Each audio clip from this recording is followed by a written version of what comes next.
Got it. All right. Hold on. It's going. This is live streamed.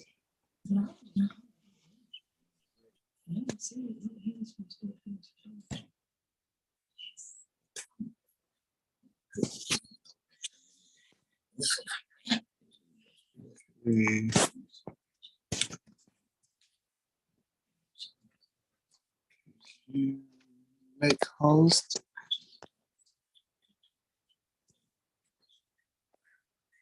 All right, I'm the host. All right.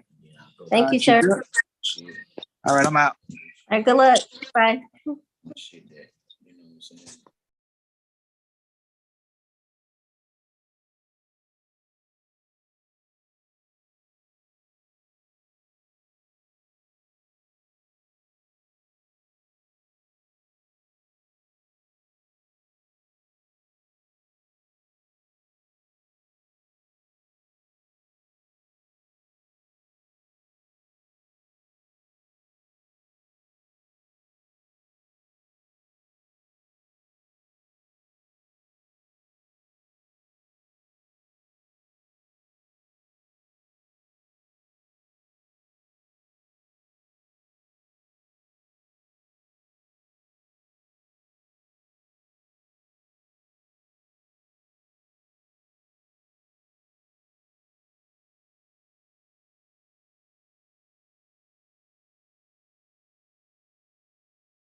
Hey, so we got it. James made me the host, and it's already recording on YouTube. Okay. So I'm gonna Okay. call Well, you I back. don't want to see a picture. What'd you say? Is it recording? Where is it recording? Live on YouTube. Okay. Well, then you'll email me that. Then. Okay. Yeah. Where is Kiara there? She just got there. She just parked the car. Okay. So she's about to go inside. Not ready for So you yet. Do I need to leave this meeting? No, you can just mute it. Well, I'm gonna call you back. So. Yeah, then leave.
No.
In anticipation of the workshop starting in about 2 minutes, would you please go ahead and silence or keep your phone on vibrate?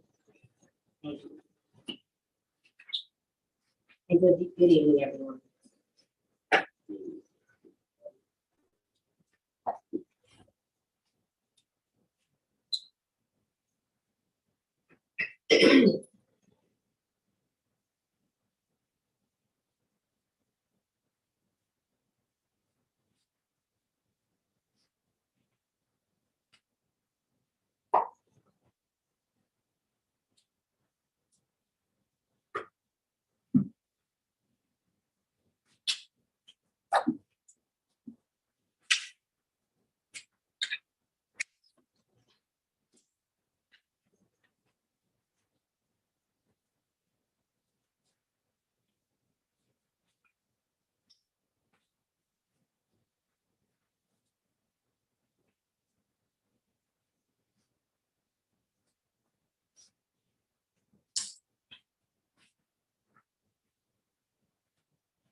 It is 6:30, Tuesday, November 1st. We are currently beginning our workshop for the town council of the town of Eatonville. The item on discussion for tonight is the garbage services contract with Waste Connection, and that is with our Public Works Department. We did expect a representative from the waste management company to be here, but they had to cancel. But it worked out just fine because this is also a time that we can discuss what it is that we would be looking for in regards to moving forward in a contract with our waste garbage services department. Additionally, as mayor, I have reached out to Mr. Jenkins because I know over the years, if you have come in contact with Mr. Jenkins, he has been very passionate about some of the things he's seen in regards to the work, to how our current company has been, either what trucks they're using, how they're operating, and some of that knowledge and background would be instrumental to me in looking at this contract moving forward. And before I open the floor, there's something else I want to just point out to you is that it actually expires, it says October 2024. However, you have to give them an answer in regards to your intentions 6 months prior to that. So that would mean that by March 30th, 2024, we really should go ahead and put it on the agenda in regards to if we're going to accept it or not, so that by April 30th, 2024, then they know if we will continue with their services. And it also gives us time for that advisory committee to take the time to meet several times, break down the contract, look at other contracts, and see how it needs to be reworked in order to meet the needs of our citizens. So now, with that being said, I open the floor to anything anyone would like to add. Yes, Councilman. It says, approximately 700 residential customers, we get $32,000. And that's supposed to be 3,200. I think that's the number. So that come out to be 3,200. Not 32,000. And we pay them $11,495. I mean, $1,500 per month. $16 at $21. We take $21 monthly. We get $4. We set the time with. Well, if it's $4.63 per month per customer, then the 3,100 and something that you quoted earlier would have been monthly. Well, actually, should be a little higher per year. So, I got that for what? I mean, yes. So they see $4.63 per month per customer times 700 customers. That's $3,241 per month. Right. And then times 12. Okay. But you said monthly. Yes. So this would You be, say annual. yes. That's why I did by month. And then, but yearly, that would be 38,832. Yeah. Yes. I see. But we pay them, which we pay them, we pay $20 monthly, and we only get $463. $4.63. Yes. So we got a 7. What? 2 times. So we, I'm gonna bring that up some kind of way. I mean, it's what?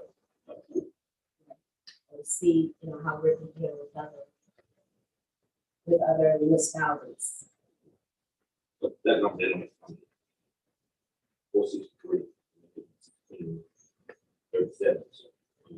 So something that they can look at how much we get paid, even in regards to the size of the receptacles. Anyone else? What is Mr. English? On the way here, Mr. English had to go take care of emergency down on West Kennedy. Another one announcement. Let me take that. He's the one I had the questions for because he is over this and he gives a better insight on where we should go as a town compared to other waste facilities and waste companies. And top of him personally. See what he says. If this has to explain it. So are those questions that you can send to him, we can get back with you? He doesn't get that, I have to talk to him personally. So are there questions that you can send? I just said he doesn't. Yeah, he doesn't answer that. I have to do him personally to give answers that I have. Correct, but you can send them to Ms. King, Mrs. King, and then you can make sure that he gets those answers to me. If he doesn't make it tonight. Anyone else? No, one more thing, Yes. we had an increase since 2014, so we got nothing to look at. The city, we will increase. Some of the big increases, but not some big ones that did. So I think the audit said we do something we're expecting. One thing in the audit, so we prices too low. So it's something we need to look at as a board to increase the revenues. I'm not sure how the margin would change if we do an increase. Are their rates going to increase as well? So we have to keep their rates as low as possible in order for us to realize any rate, any increase in revenue. So I get what you're saying. Councilwoman. I didn't hear all the questions from Council and Mr. Daniels. Did you say something about the comparison with others are getting? Yes, ma'am. I was depending on Mr. English to give us his insight as being the public works director on whether this is a good deal or whether we should go forward with another company or whether, we can negotiate with the board and, get some more services. My main thing was, as I brought up before, was discharge from the trucks. It's not the first time I've seen it. This time it happened in front of my house. It just stench. And in previous, like I said before, Mr. Jenkins was our expert on the waste control or how we should handle our disposal. And one of the things that he brought up was that we get older trucks in here. And if that were to happen in an upscale community, they would be up in arms and that company probably would be out there. So my main concern was to ensure that we also get the proper trucks and that if there's some type of sensor on to tell them where the fluids are at so that it just doesn't dump. But I'm pretty sure it's something, I'm hoping they didn't do it intentionally as far as just dumping it out in the community instead of going to the trash heat when they see that the truck is full and dump it and come back. But to have that smell and that, and you can tell it was a big spill. Mr. Jenkins has always been an advocate for making sure that we get the best deal and that we get the best service and the best trucks coming out of these. And that's what I want to talk to Mr. English personally, because as you also realize, I asked him to send an email to the company and include me on. I don't have to, respond. He can take care. I just wanted to see the correspondence of their actions on the spillage in front of residents' house. And to this day, I still haven't received it. And that's why I wanted to talk to him personally to see where we are as far as the communication and the emails to Waste Connect to find out and to make sure that it doesn't happen in our community again. I was looking at the cost, and based upon the calculations, I was looking at what Councilman Washington had mentioned. And if you look at this on a 12-month basis, a yearly basis, actually it's a cost of $176,000, which $38,000, which is only about 22% of that amount comes to the town. So one of the things that we have to also look at is the volume of garbage are we getting in the town? Is it comparable to what other cities are getting for 700? So I'm quite sure these factors are based upon the calls for separating recyclable and those other issues, environmental issues that goes along with garbage. And then look at the last years prior to that, the 5 years prior to that, to this time. Has it been the same company that we've been dealing with? Was it a different company? Well, this says that our contract is a 5-year contract. What was it on to that? Was it the same company? If you look at this, there was one signed in 2008 as well. Okay, yeah. So it seems like it's been the same company for a while. Okay. Much consideration also has to be done in future growth within the next year or two. For Eatonville, apartments and those other factors that we have to deal with in other developments. To make sure that there's something in there that we can always do an adjustment as growth goes on in the period of our contract. Councilman. Couple questions. So currently on Tuesdays, they're picking up household, correct? Yes, And then it says on Wednesdays, there's 2 pickups. What are those 2 pickups? and I saw that, so I wasn't sure if it was part of the households on Tuesday and another part, or is this on Wednesday? I have to clarify with that. Second. That's what it's set. It's another pickup. So one that jumps out at me, looking at the contract, didn't see that. Another thing going forward, have we talked to them about maybe picking up maybe possibly twice a week? Other municipalities and stuff, they're picking up twice a week in their neighborhoods. Have we talked about that? Have we thought about that? Well, that's part of what this whole process is going to be. Okay. Next issue. In the contract, it talks about shredding events. How many shredding events have they done for us over the last 5 years? I think it says they'll, It's one time per calendar and year. it's going to be based on us scheduling it. So I don't know. I mean, yeah, I don't know if that can be done every year. Okay. Household hazardous waste events, how many have those done? Will be 1 per year. And all I know is with former councilman Matt would sponsor that. But again, I think what you saw, it states in here that the town has to schedule. And then even prescription medicine event, once per year, not So, done. So we have a lot of missed opportunities I agree. that items should have been taken care of and all that.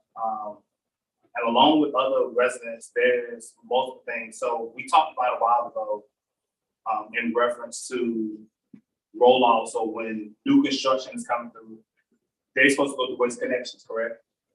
Right, that's fine. I understand. Where does it say that in the contract?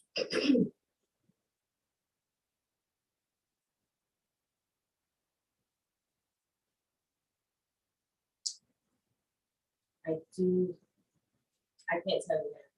So my point is we're quick to put stuff out there and we're not taking full advantage of the services that's offered, one, and then holding them accountable. I mean, I'm pretty sure if they say 1 free event a year of shredding and all that, they've incorporated that into their price. So they're expecting that we're going to do that. So we have to do our part as well. And I think it may be time to keep people honest in business. You have to put RFPs and RFQs out on a constant basis because they know that they're going to be able to come back in here and get the same service and all that. We're going to just continue to give them the money. They're going to continue to give us the same type of service they've been giving us. So I think it's a great idea to probably put this back out and see what other waste management companies are willing to come in and offer a great deal. Before second, one of the reasons I wanted to maybe go ahead and start looking at it, because even when you put out RFQ, what are you comparing it to? Right. You know, so this would be a great baseline. And I did. I just looked at this while the recycle bins. When was the last time they came back and gave us new recycle bins or put us in recycle bins comparable to other municipalities? Not true. I mean, and I brought it, that issue, I think also is an issue with the town. You know, we need to have a full town recyclable or campaign. Because I see some recycle bins have something else in it. You know, so but you're right. But let's be honest, Mayor. we have some more, I'm calling seasoned residents. Our seasoned residents can't be picking up these little small bins, talking about carrying them out to the side thing. We can't have the rollables that roll out with the recyclables.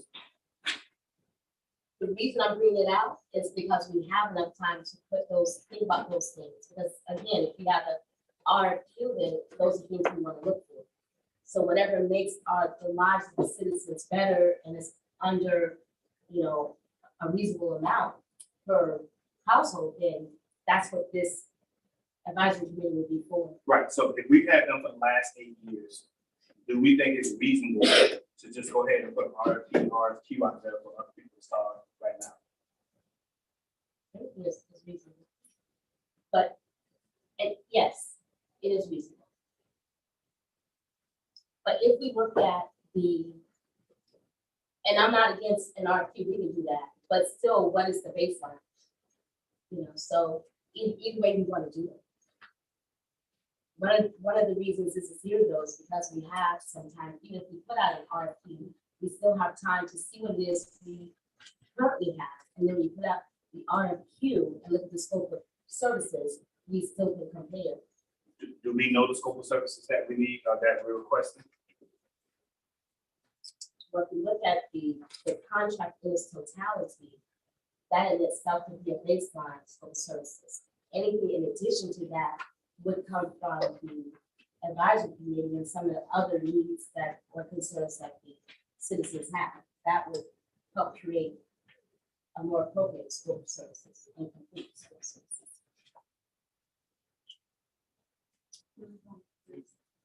I'm in agreement that we do need to have an education program or awareness to all of our residents about the separation of our garbage and waste that we have. Because a lot of people, what I see when I'm in the neighborhood is that everybody puts everything out there on Tuesday. And most people disregard the other days at the pickup. And I've had several people even ask me, what do I put out there on Tuesday? So some people not even aware of things like stoves, refrigerators. So we have things like that, those types of household appliances that we can have this type of service to come by maybe at least once a month. That might maybe once a month, maybe once every 2 months to put things out and let everybody know on the schedule when to put these things out there. Because I tell you exactly for me, I didn't know at some point that you can put a sofa out there on Tuesday. And it would just take that whole your furniture and just throw it up in that thing. I didn't know that. I thought at one time it was a special pickup for those types of items. But they pick up all that stuff, So I think we need to be more educated on those types of items that we need to use for our services. Well, I like to thank the strap people for a lot of people watching. Right. So they do a good job. So that don't last long. Put some out here. It can't last long. So, they picking all that stuff up real quick. So I think that's what's coming around here. Picking that stuff up on side streets. So I have a person I call and I see it. I say, somebody pick that up, man. So I put it watch it. Right.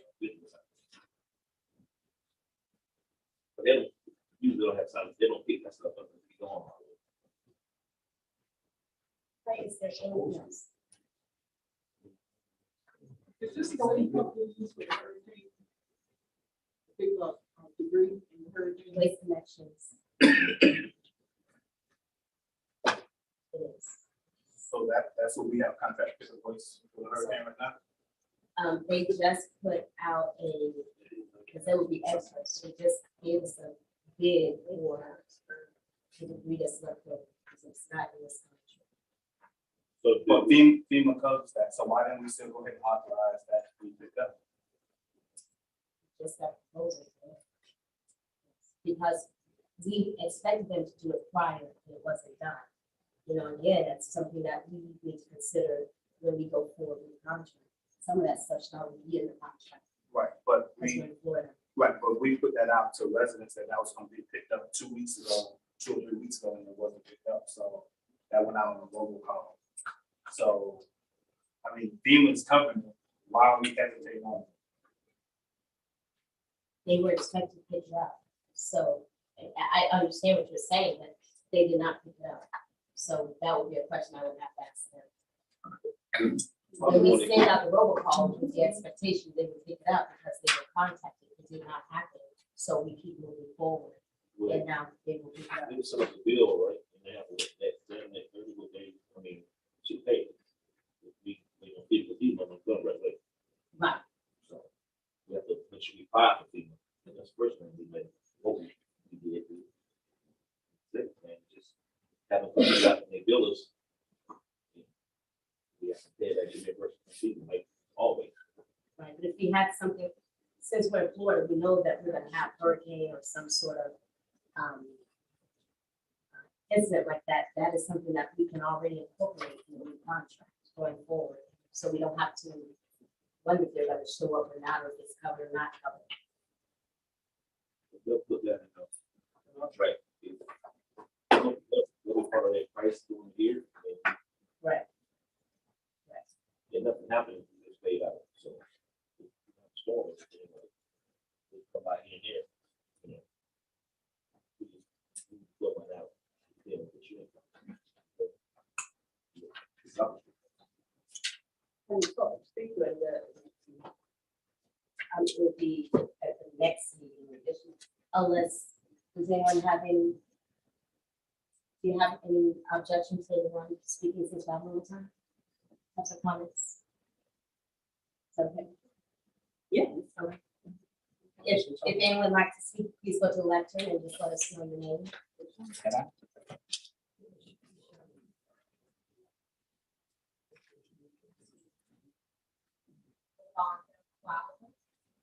Hello, everyone. Recycling. I've spoken to Mr. English numerous times about recycling, about rain barrels, about everything to make this town more environmentally friendly. I'll talk to him in person. He'll ask me to follow up with an email, no response, none whatsoever. Recycling. There were papers out front that told information about the trash and waste pickup. And I actually took a screenshot of one a couple of months ago and I posted it, just giving a little bit of information about the waste process. But I think that we can start by educating our citizens on how we can become a more environmentally friendly community. And it will make a difference if we work on this stuff. We do need to recycle. I'm on 213 and on West Kennedy, and there's no recycling. Why can't I recycle? And they were talking about certain things that they would pick up, but if we're not educated about the things that Waste Pro will pick up, then we won't know. You heard Ms. Randolph say she didn't even realize that they would pick up a couch. I know when Washiba was here, I used to call her and she would make the call and they would pick up large items. So maybe we can focus on some of that stuff now that we are aware of it and we're thinking about a new waste company. And what other options do we have for waste companies? That brings another thing for me. I'm gonna sit down. How do we know that you hear what we're saying? Because most times we come up here with these 3 minutes and you'll nod and tell us thank you, but how do we know that what we're talking about is being addressed or that we'll come back to? Because we don't get an email or anything that sometimes you'll just say note taken, and we know that you heard our complaint or our concern, but when we come up here and talk, like I talked about new stuff last week or the week before that, I don't know if you heard me or if it will be addressed. How do we get that taken care of? Well, one of the things I said initially was with the advisory committee, one of the things I wanted them to do was not only know about this contract, but also compare it to some of the contracts that are out there. And that's kind of what you just said. Yeah, Right. And compare. I nodded. But you have a paper out here that I saw that told you the things that the waste company will do and what services we are entitled to. But I mean, in general, when we come up here and do our 3 minutes, how do we know that our concerns are being addressed? I mean, depending on the concern, if you see a difference made, we would improve the communication. So you'll if you put email- your concern on the sheet, right? With your contact information, Yes. and we'll do a better job of reaching out to you after the meeting. Okay, thank you. Would that work? Yes, Okay. you know, because everybody just want to know that they were heard. Okay. One thing I'm saying that we need to be, we can be, Yes. but I think those things came in our water. And, mine's on my bedroom. That they take the things. We're gonna water bill actually pass the figure. I don't know if people take the bill out of everything that's the garbage. It's nothing, you know, make sure. You know, that we go back around and hand those out. So I'll sit some people in,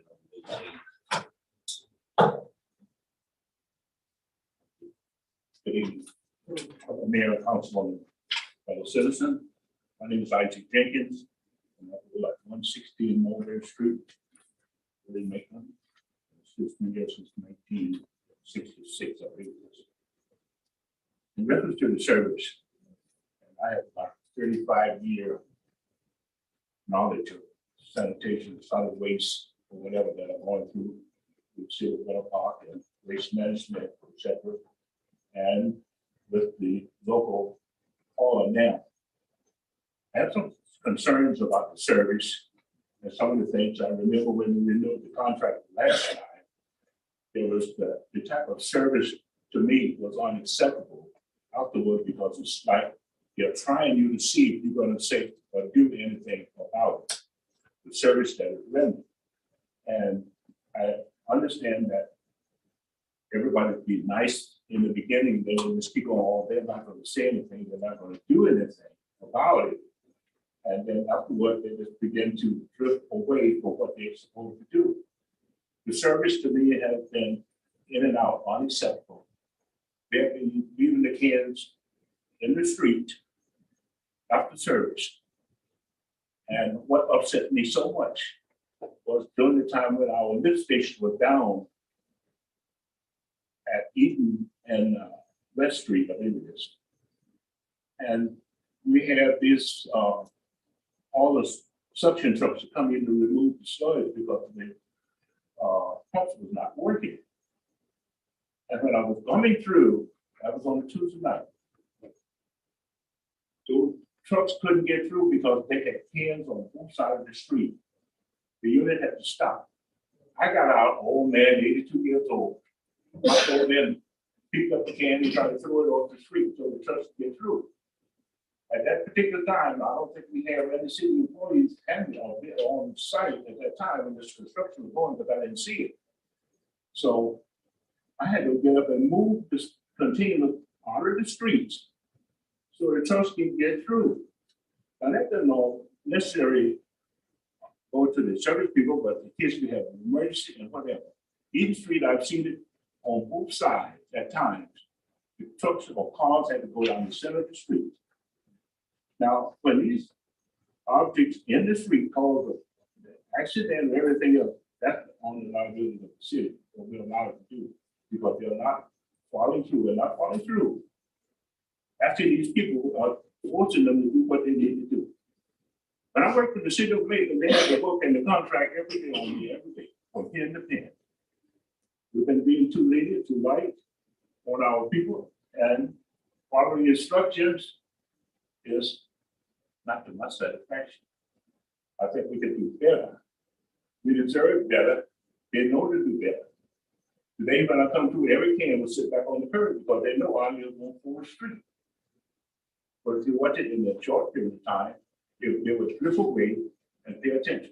Now, I understand that there's a problem with employers, people to work. You never see the same person on the truck at the same time because it's a short, they just barely can get through. And they have a contract with us the last time from 7 to 8 o'clock in the daytime. But I've never seen that. We didn't allow it in one park. We didn't allow it in Maitland from 7 to 7. You had a free time to get off the streets. But you're not consistent in the routing or whatever that they're supposed to do. So we have to pay, close attention to that. And also, I found out doing this FEMA or stone program, I had about 30 cubic yards of trash on my street that a stone took away.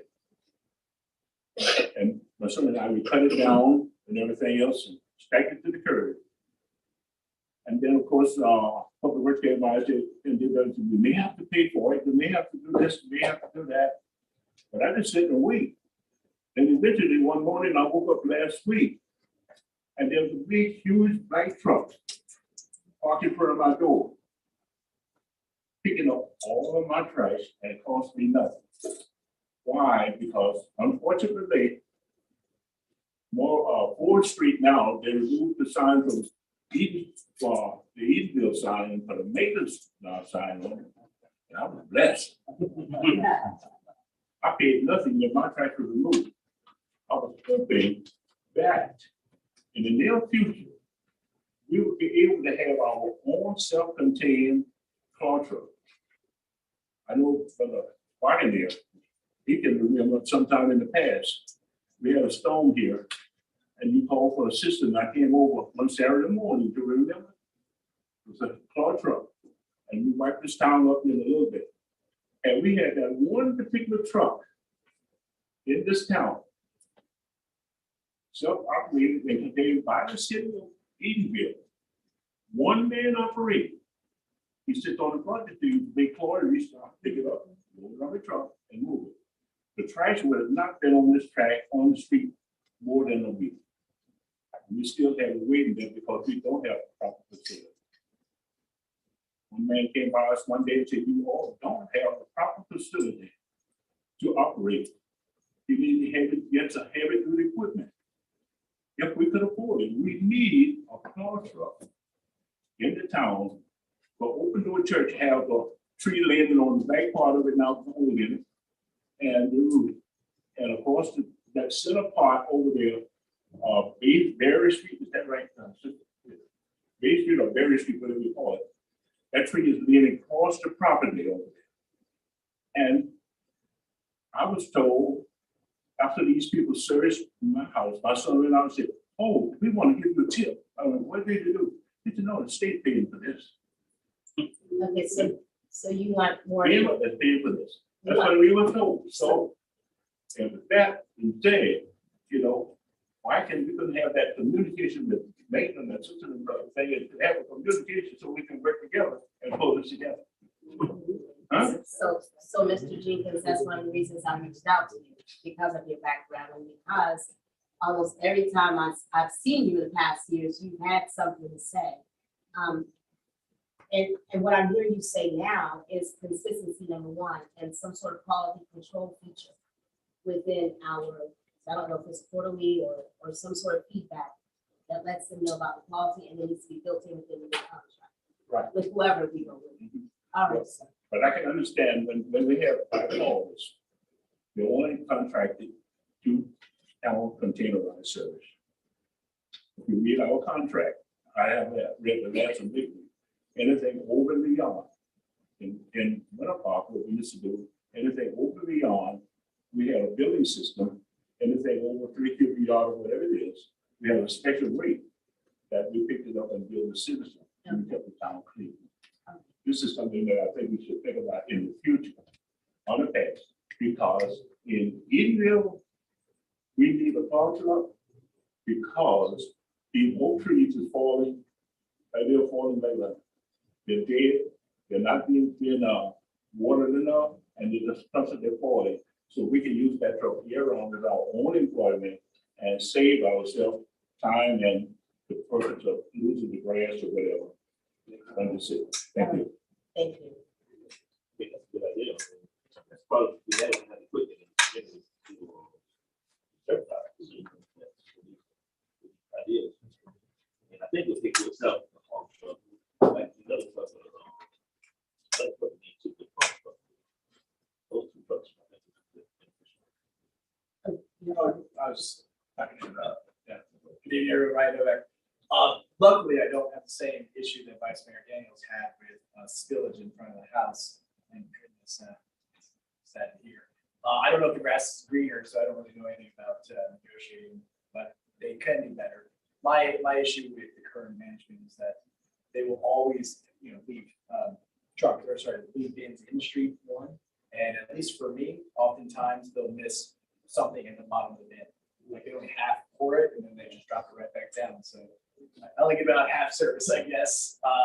And then for the debris from the hurricane, I was of the impression that it was going to be cleaned up. I don't know if there's anything that I can personally do or call anyone, but I probably have a 3-story tree house that I had to take off my house that fell on it, and then now it's just kind of chopped up sitting there. So I don't know what the next steps were, and I was of the impression that we were going to come around, Orange County was going to come around, someone's going to come around and clean it up.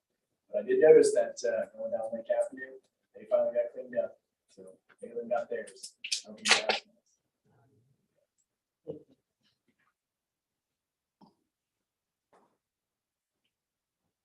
With that being said, we will adjourn workshop and we'll readjourn at 7:30.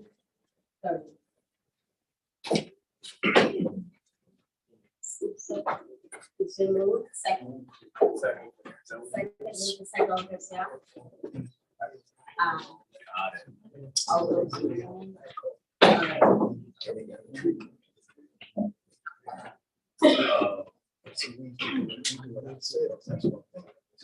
I know last week, for example, when I was driving down Lake, they still had tree on the side. So I said, oh, okay.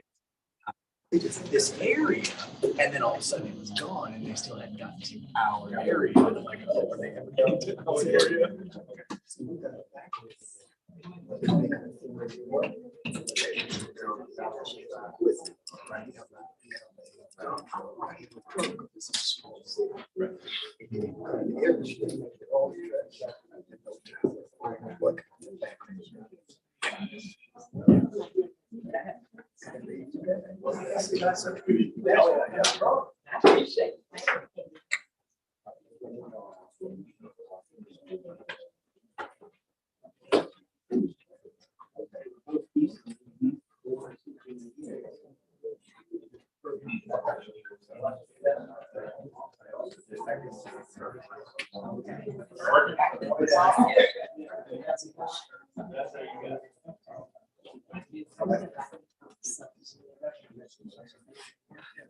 That's real interesting. Okay.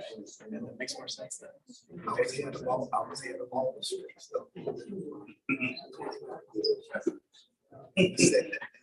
That's what it was.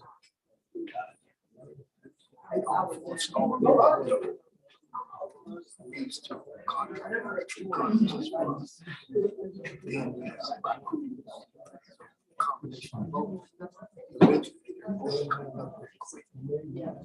yeah, this is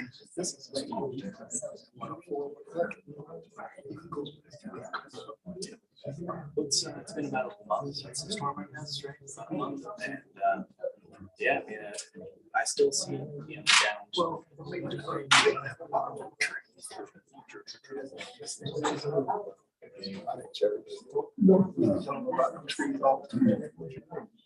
When I moved in and I saw this one tree, the one that eventually fell into my house, I was like, I feel like the tree's gonna be a problem. Fell onto it. Fell right up the roof.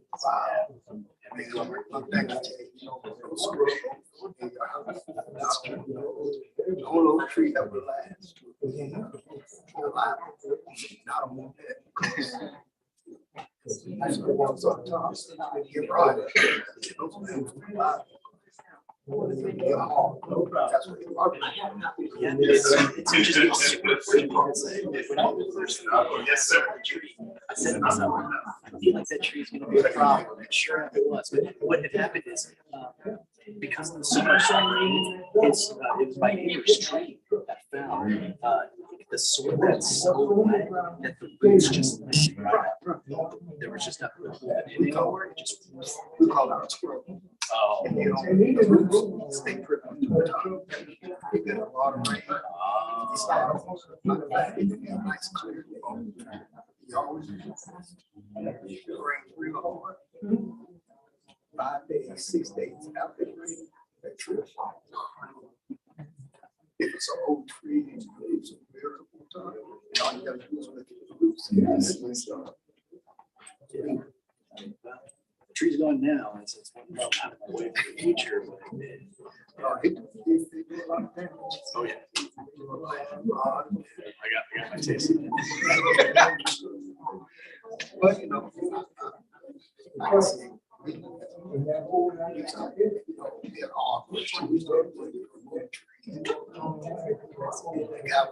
Yeah, I mean, I guess if you identify it in advance, mitigation is always the best. Yeah. That's right.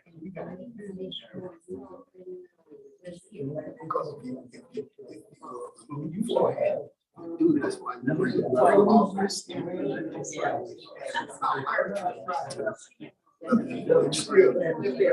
Yeah. So I tell them here, we're talking about but doing it. You know, but that's what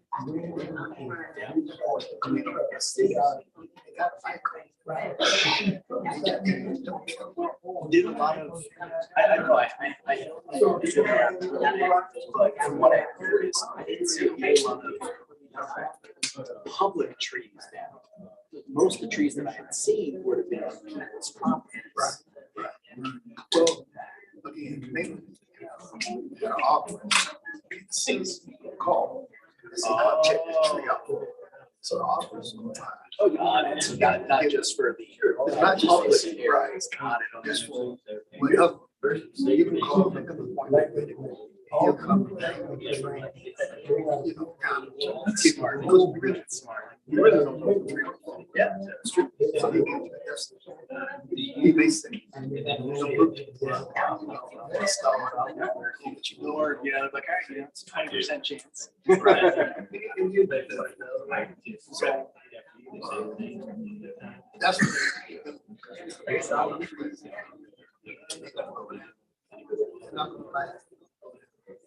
it sucks too, because, you know, Because we didn't want to do this, like, outside. because then those roots live in sidewalks.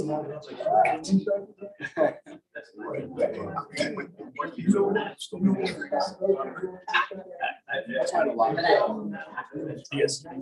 Neighborhoods, for example, you'll see them install basement columns. So you get the foliage, right? You get less. But because we're all trees, down for somewhere. Not right next to the sidewalk. Hey, let's give out. He said, always. Give out. Give out.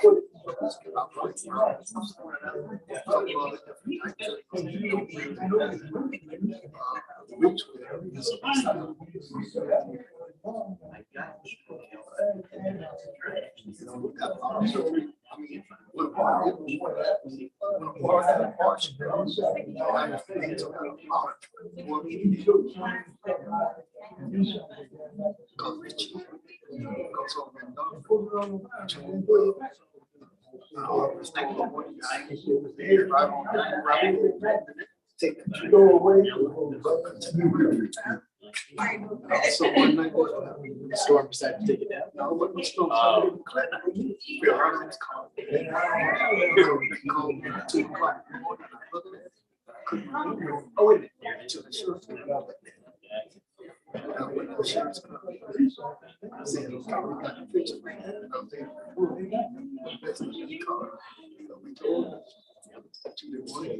Oh, man, that's the streets. Yeah, that storm at Venture Park in the garage, just to be safe. Yeah. You know, like I said, things where. Nobody understands. Yes. Like I said. Yeah.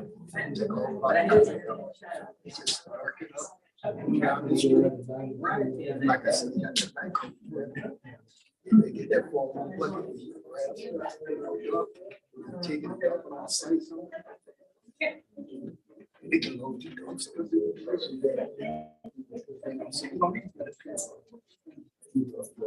Cars come. We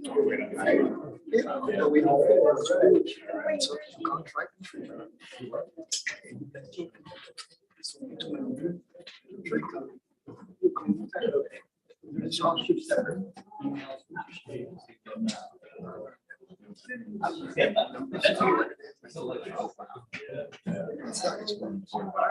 Keep it inside, keep the money flowing internally.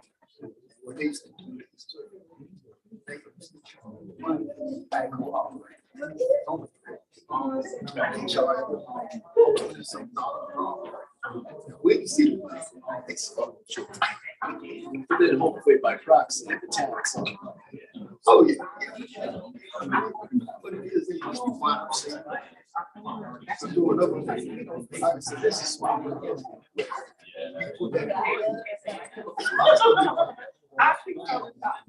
It's so small. Okay. I didn't realize it.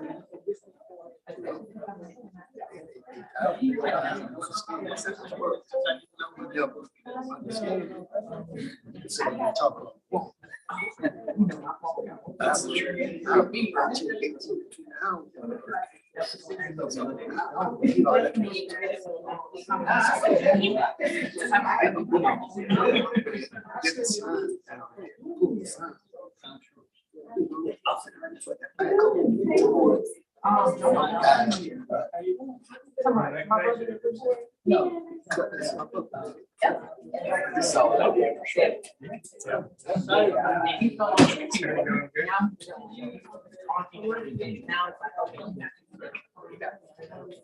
But you know what, you say, you know, they feel like,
Mayor.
Okay, I don't think she.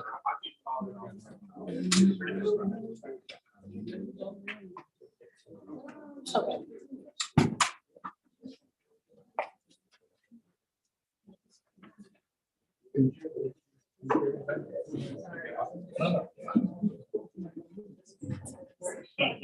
In 3 minutes, we will start our townhouse meeting. Please put your phones on vibrate or silent in anticipation.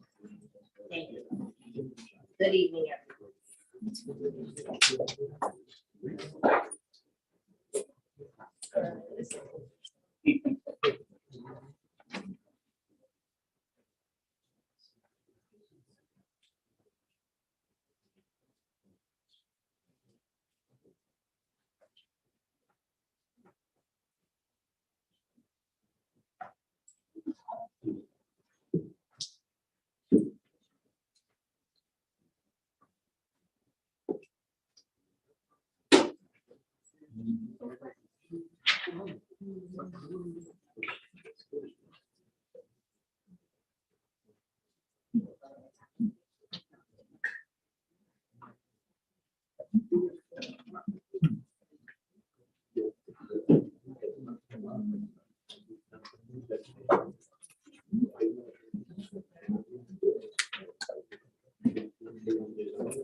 It is 7:30, November 1st, 2022. The meeting is now called for the regular council meeting of the historic town of Eatonville.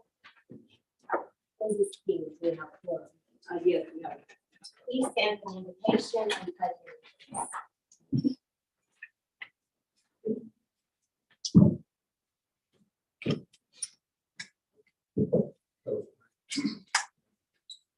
Father God, we thank you again for the opportunity to have our being. We thank you for this day that you've made. We will continue to rejoice.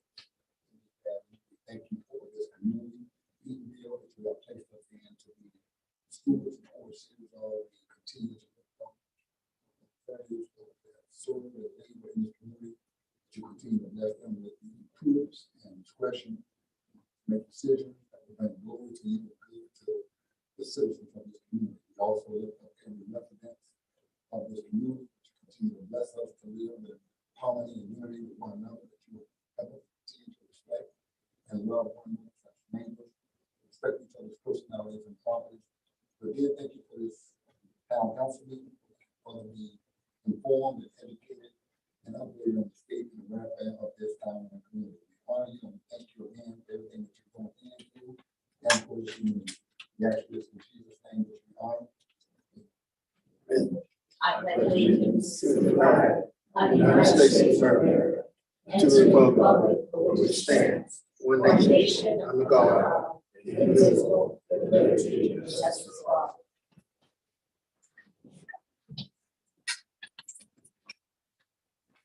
Make a motion that we approve the agenda. It's been moved. Is there a second? Second. It's been moved and second. All in favor, say aye.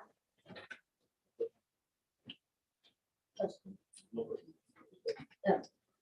It's been moved and second. All in favor, say aye. Aye. Aye. All opposed? All right, the agenda has been approved. We have a proclamation. We have a family.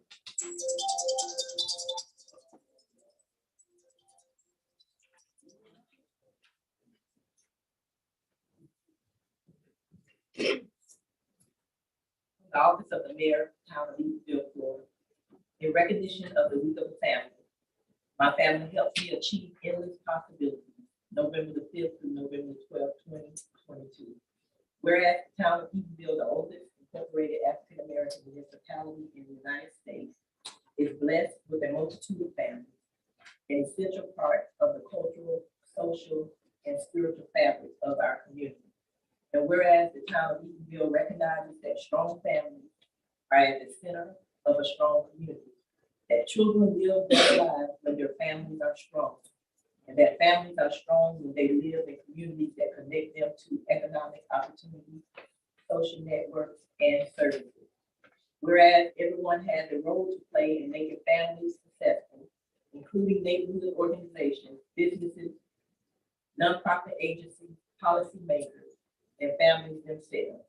Whereas during the week of November the 5th through November the 12th, 2022, the town of Eatonville residents should take time to honor the importance of families and recommit to enhancing and extending the special connections that support and strengthen them throughout the year. Whereas during this week, we urge residents of the town of Eatonville to join other agencies and organizations throughout the county to honor and celebrate our families. Now therefore be it resolved that the town of Eatonville, Orange County, Florida, along with Mayor Angie Gardner, Vice Mayor Rodney Daniels, council members, Theo Washington, Marlon Daniels, and Rhonda Randolph, recognize November 5th through the 12th, 2022 as the week of the family.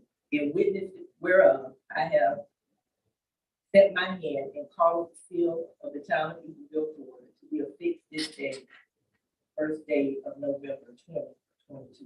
Mayor Angie Gardner. Thank you. We're now ready for citizen participation. We have Ryan Novick.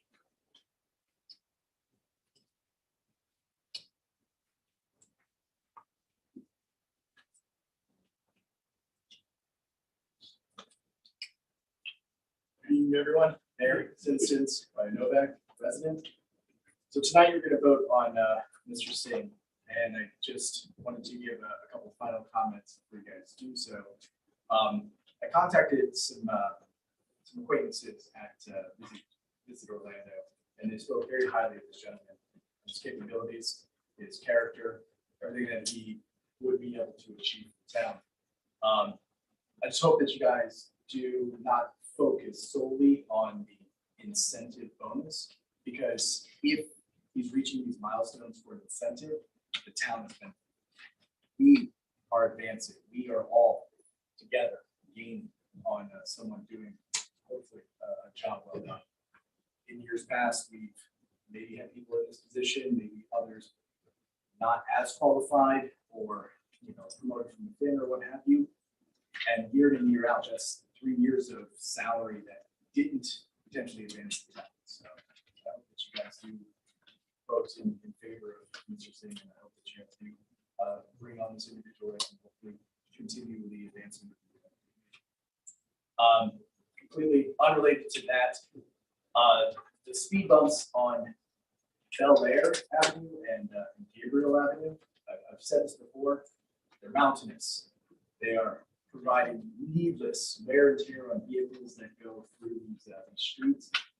One of those is entirely bypassed. They're very oddly placed. One is right in front of the stop sign. When we're stopping at a stop sign, I don't need a speed bump to also have me slow down further. But I'd say a good 50% of the time, no matter how slow I go, I scrape my car and I don't have a lower car. Usually there's a lot of potholes on that corner of Bel Air and Gabriel as well. Yeah, again, needless wear and tear on vehicles that come through there. I know that a couple of my neighbors, when they run over with their trucks, it almost sounds like they're about to break a tire or an axle or something. It's pretty egregious. So I hope you guys can have something to look at that. I know there's other areas probably with similar, if not even more egregious problems than that. But this one, it's at least manageable. Just maybe throw some sand or something in it as a temporary fix. There are other areas that have much greater problems than that one. Take a look.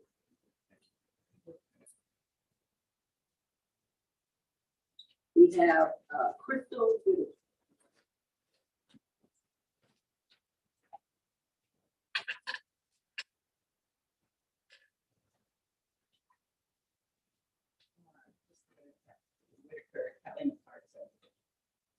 So tonight on the agenda, we have the reading of the passing of the special exception for the old hospital building in Tesla.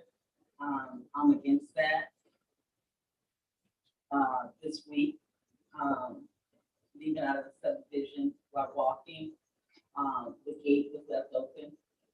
One of the employees had put a bag of trash down there. The gate was open when I came back. I walked from my house to 1792. And when I got back, the gate was still open. The trash was still down there. So it's going to be our city workers who have to go and pick up their trash that they placed at that gate. I did notice that they did do some landscaping. The landscaping in my yard, and the landscaping that they put out there in front, I guess to cover the fence. It's going to take about 10 years for those plants or longer to get to cover that fence up. So, the landscaping that they tried to do doesn't justify that big old fence. And also the hiring of Randy Singh. I think that we should not hire him because that's way too much money for that job. I don't care how knowledgeable he is. We can hire a consultant. If there's something that you don't know, hire a consultant. Don't $250 million is too much. And I think that our logo, this town is the town that freedom built. I think we hired him, we're going to be back in slavery because we're selling ourselves out. It's like everything we do. And I want to know why we don't have impact fees in Eatonville. I want somebody to tell me why we don't have impact fees. And we get up here every week, like the lady said earlier, and you nod your head or you promise us stuff, but we never know if you guys pursue any of this stuff. Tommy Dixon was here. He said that 3 years ago, they promised him they were going to do some improvements on his house and that the town owns this house. And you said, we're house, we're gonna make sure those improvements are done, or what we said we were gonna do is done. We don't know if you guys need to address any of those issues. And like she stated earlier, how do we know if you follow up and do what you say you're gonna do? I just need some answers. I just need to know why you guys are up there. But I don't see what you're doing to improve our town. And I think that as long as we're distracted with this over here, you know, people are coming through and they're getting what they want because we're distracted by fighting against each other instead of working together as a team. Thank you. Thank you.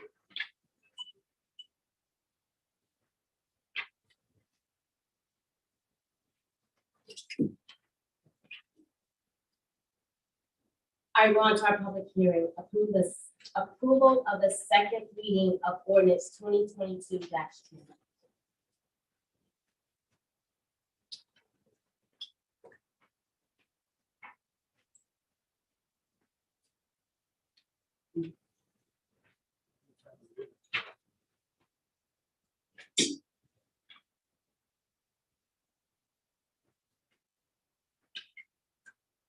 An ordinance of the town of Eatonville, Florida, amending chapter 42 of the town code to provide pass-through fees for costs associated with certain land development applications, providing for codification, providing for severability, providing for conflict, and providing for an effective date. The floor is now open to the public for any comments on this hearing before we go. Would anyone like to speak on this ordinance? Seeing that there are none, are there any comments from the council? All right, so the motion is on the floor to approve the second reading of ordinance 2022-10. It's been moved, is there a second? It's been moved in second. All in favor, say aye.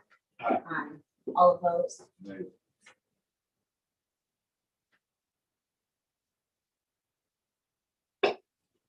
2022-10 passes 4-1. Approval of the first reading, recommendation regarding the request for a special exception at 440 West Kennedy Boulevard. Mayor, Yes. before we get into- I'm trying to figure if it's on, or not. I'm not sure. Okay.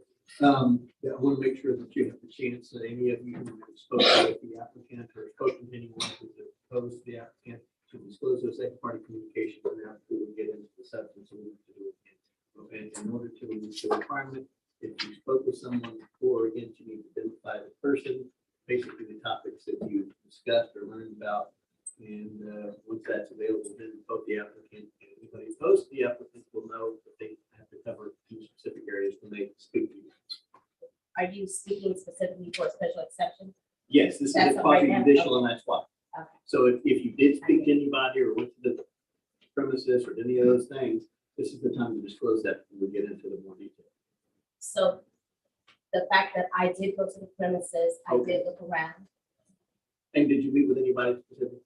I was with Mr. Spears, who showed me around, and Ms. Brown. Okay. And it's the same, this is for anybody. If anybody who's done that, this is the time to disclose that. This is your judicial. Also, I did visit the facility to get a better understanding about what is proposed at that location. Okay. I met with Mr. Sears around 9:30 to 9:30. And he explained to me about the facility and showed me around and gave me a tour of the facility, the inside as well as the outside. Great. Anybody else have any disclosure? All right.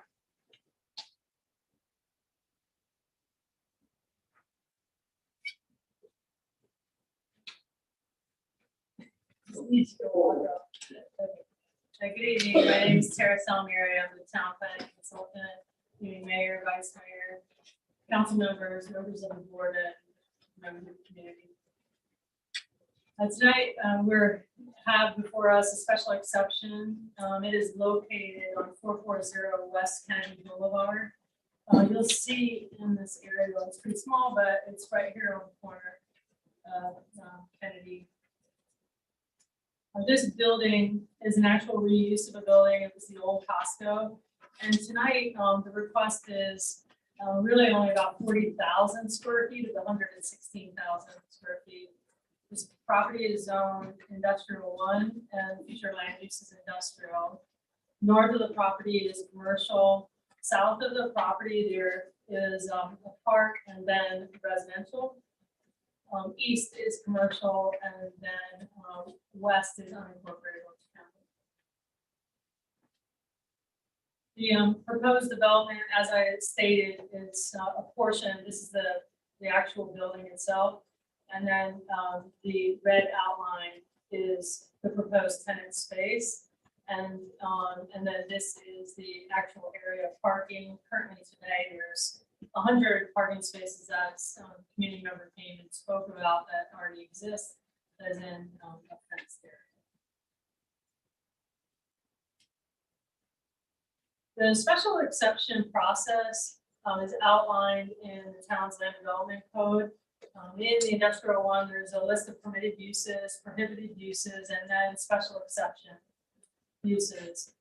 In section 64-268, it talks about the process of how you go about doing a special exception in that particular zoning district. Also, in that zoning district, it outlines the special exception conditions and provides a set of conditions that need to be met in order to really have that review and approval on the special exception. The applicant stated that this area would be used for service, maintenance, sales, test driving, charging, repair, delivery, paint, body, and collision repair, which that was the original application. And I'll get into whether or not they're actually continuing to request that. Storage of new and pre-owned automobiles, energy products, and related parts and accessories, and general office purposes. As you can clearly read on the screen, there's 2 criteria that are in the land development code, and there's an outline, and then in your packets, you'll see all of the criteria that is outlined in the land development code. There's 2 sections. One is the automobile repair conditions, and then the other is the automobile sales.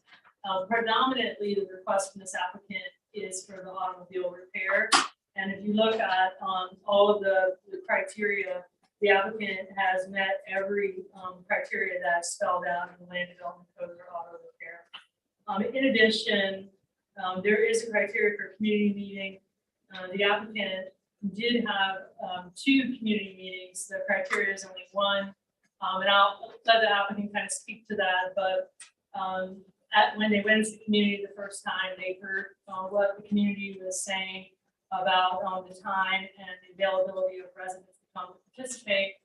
And outside of the requested requirements, the applicant went to do an additional meeting. Automobile sales, all of the criteria that is outlined in automobile sales, there's really only 1 criteria, and that is G, that the applicant has asked for. And the item G, I'll just read that. It's all dealership related activities, including office repair, new car displays, similar uses, other than used car sales, shall be continuous on the property and shall not be on Kennedy Boulevard. So the criteria in the special exception permits used car operations of vehicle storage, but not new. So I added just that highlight of saying that if it were to meet the special exception criteria, it would have to be pre-owned only. The community meetings were held August 16th and September 14th. In the board packet as well, you have the presentations from the applicant as well as summaries that they were heard on both of those meetings. So in addition, that's what I had already spoke on, that they wanted more community involvement, the attendees, and then the applicant came back a month later to do that The major discussions were the traffic impact on Kennedy Boulevard, the impact on Campus View Drive, and then really, this major topic really came out of the very first community meeting was the description of services. And then the applicant came back with a little bit more specificity. And when the applicant comes to speak, he's going to address some of that as well. On October 13th, we had a scheduled planning board meeting to hear this item. And there was not a quorum. And that happened, I think, the day before the actual schedule or the day of. Don't remember the date exactly. And in the current land development code, there is a section that talks about the failure of the planning board to submit a written report within 40 days after the receipt of an application by the planning director shall be deemed a recommendation for approval as submitted. So typically, in the ideal situation, you would always have a quorum, and then your planning board gets the opportunity to review and have that recommendation. Because there was a lack of a quorum and this applicant was well over the 40 days of the receipt, it has really just been processed for the town council to review and discuss tonight. The town planner recommendations is it does meet. So when I do a review, I specifically look at what the land development code requires. So the recommendation of approval is not an opinion of the recommendation. It's that this applicant has met the criteria of the special exception that is in your land development code. It meets the auto repair use criteria. The automobile sales criteria, the only requirement was the applicant did initially request both new and pre-owned vehicles, but in order to meet the special exception request criteria, it can only be pre-owned. And with that, I can happy to answer any questions, or if you'd like for the applicant to speak. Does anyone have preference? So I guess I would like to ask my questions just in case if you don't have the answer. Okay. Then if I go to, just for clarification, in the very beginning, 100 cars were allowed to park there right now. And then we're asking for, and it was being asked for an additional 100 for pre-owned. Correct. To be added now, so it's total. Correct. 100 parking spaces have previously been approved by special exception by the town. It's very honestly, I know. Yeah, no, in your proposal and background, it states pre-owned automobiles and energy products. I would like for that to be specifically addressed. I'm assuming batteries or what other energy products do we need to consider in this? How many will be stored? I will have the applicant address that. That's not a question.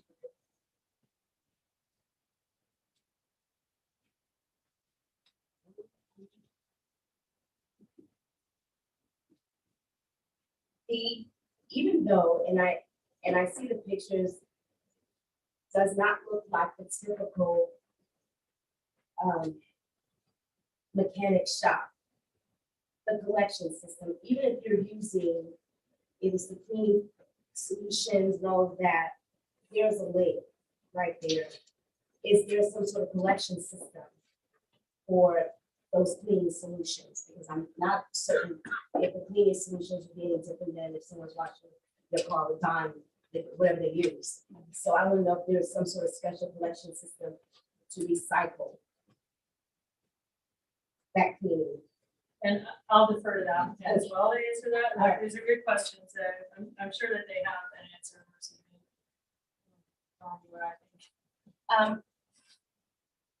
The loading dock deliveries related to the use would not be substantially higher than current use of loading docks. More detailed information is needed from the prospective tenant. There's no page on this. It's for all the. So my question is, did we get the additional information? I know we had a second set, but I don't remember if that information was obtained. And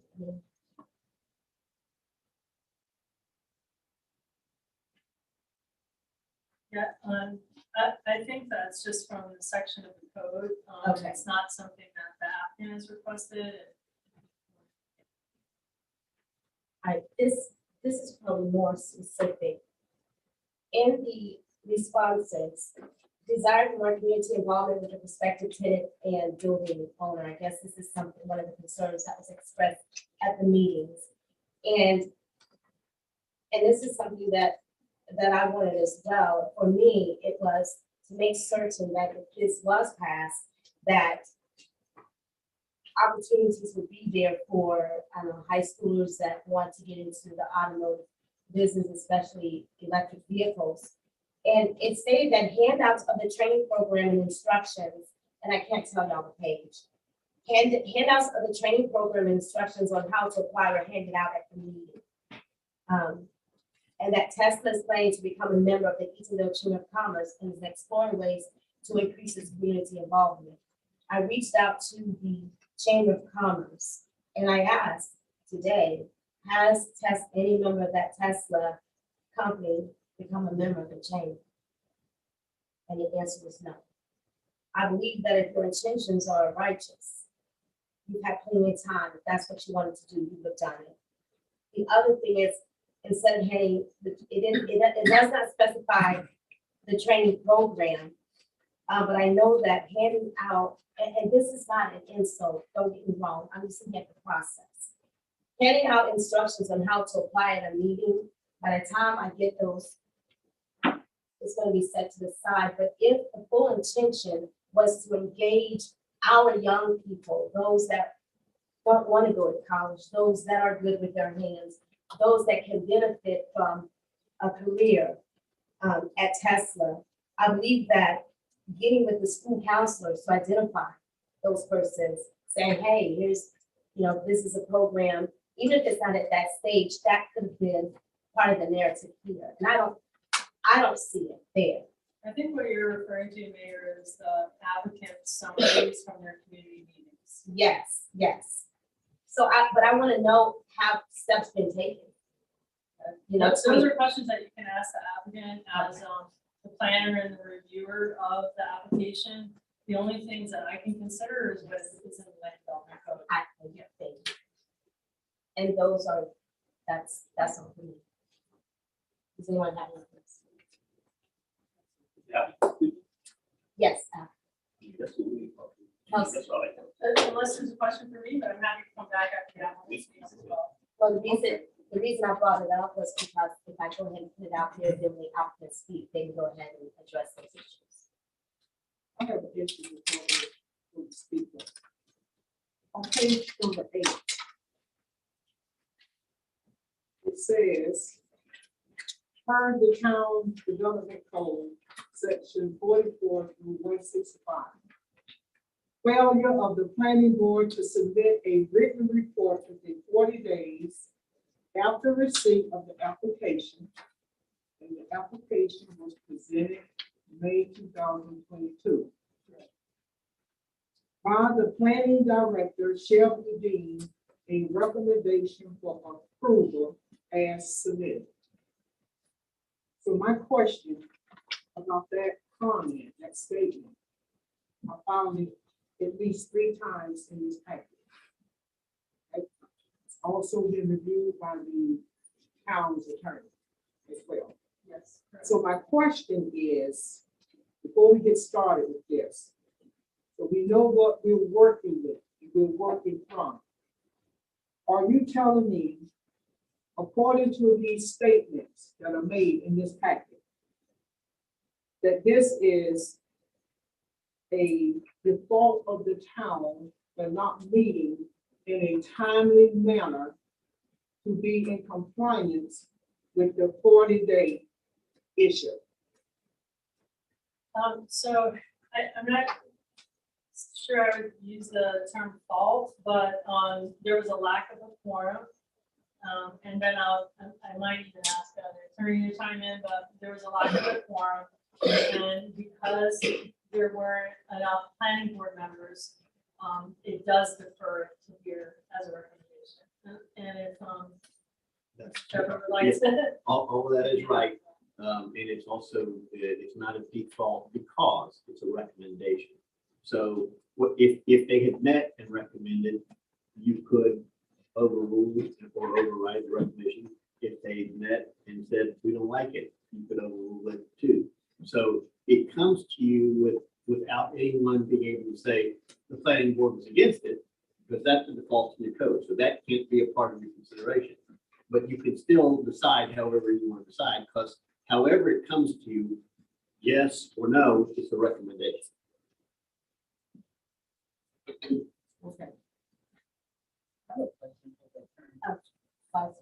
Vice Chair. So Mary, what was your recommendation? Well, as the planner, what I am bound to do is to look at the land development code.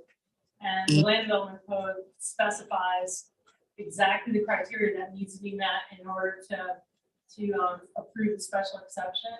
So my recommendation has been approval, with the exception of the auto sales.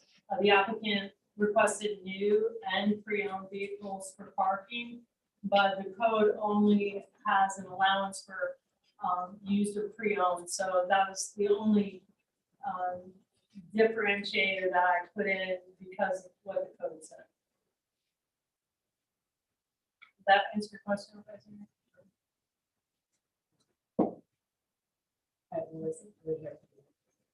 Thank you.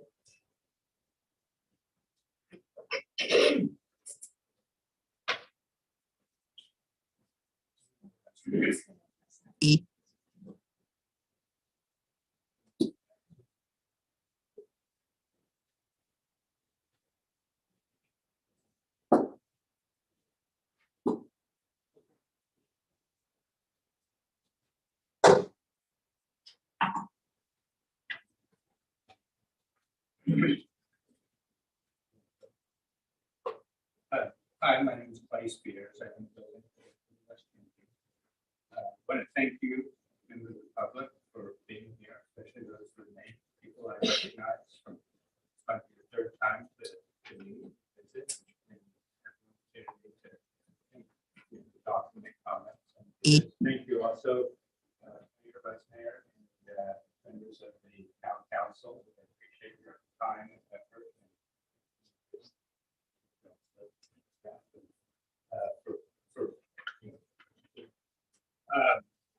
The building we have at I also want to mention that I'm the building owner, and also here we have staff from Tesla who can also answer questions. I'm making the major presentation, but they're the ones who can really answer what they're going to do in their within the facility. And Pharrell Starling, Robert Landgraf, and the Taraji wasn't able to make it. Taraji, I was hoping to have Taraji Simmons tonight. Unfortunately, she's traveling. She's an HR specialist, and she could address a lot of the HR questions you have about. I think these gentlemen can answer those questions just as fluently. So the building we have at 440 West Kennedy, about 116,000 square feet, has 9.7 acres. It operates currently, and it started its life as Costco, but in the past 20 years, it's operated as a wholesale data center. It's a very technology-focused building. Within that building, you do co-location, cloud services, telecommunication switching, and in addition to that, we also have a recent startup company that came in there, and they do 3D video image capturing a lot of times for performance artists. So there's a little studio in there, a lot of high definition cameras.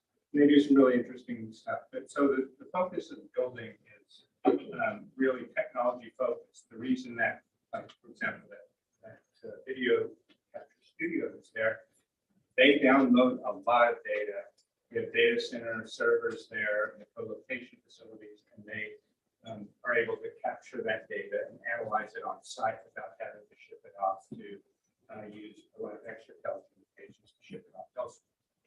This is primarily because there's a real asset you guys have here on West Kennedy Boulevard, just Kennedy Boulevard, because that is a major thoroughfare for fiber optics networks within the Central Florida area. So that's why we're here by Post Diamond's building, their new building, data center, right there, right next to it. You've got Lumen, Sprint, T-Mobile, and Verizon also have facilities on Destiny Boulevard.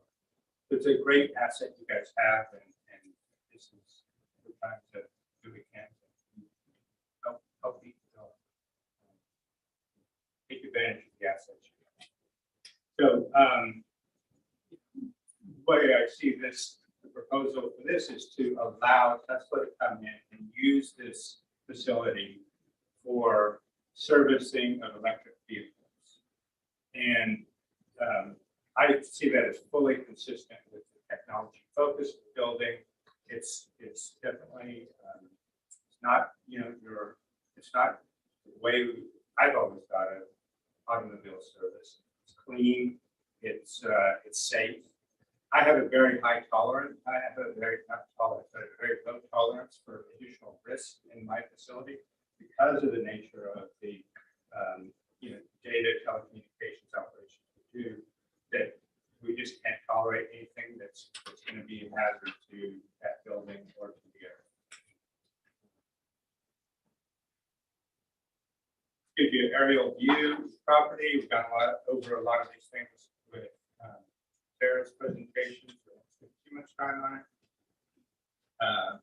This view just shows the distance from I-4, distance from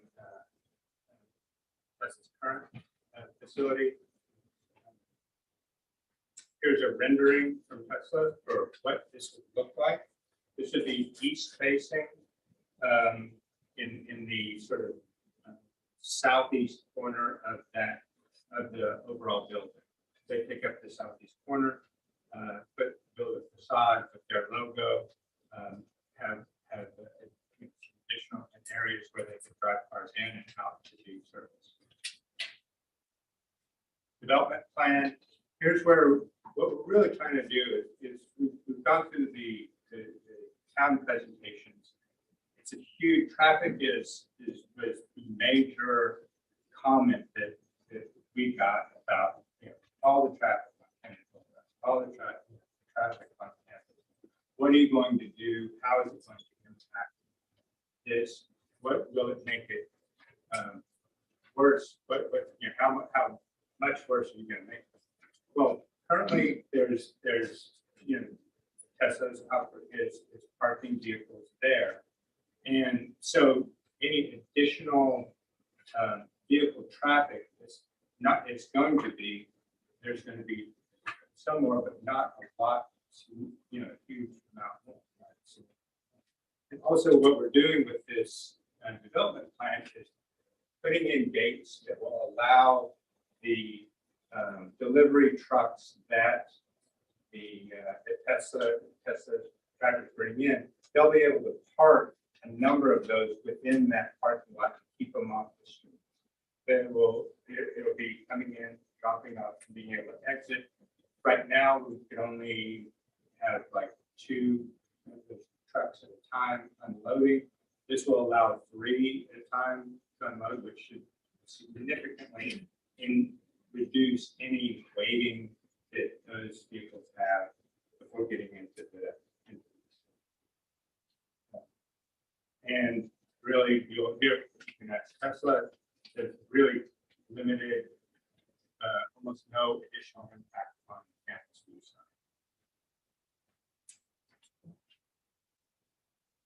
So the landscaper, one thing we find now is it's very difficult to find plants. I agree, those plants are pretty small right now, but they're supposed to be exceptionally fast growing for burning hedges. And this is what the landscaper told me they would look like in few years. Massive growth.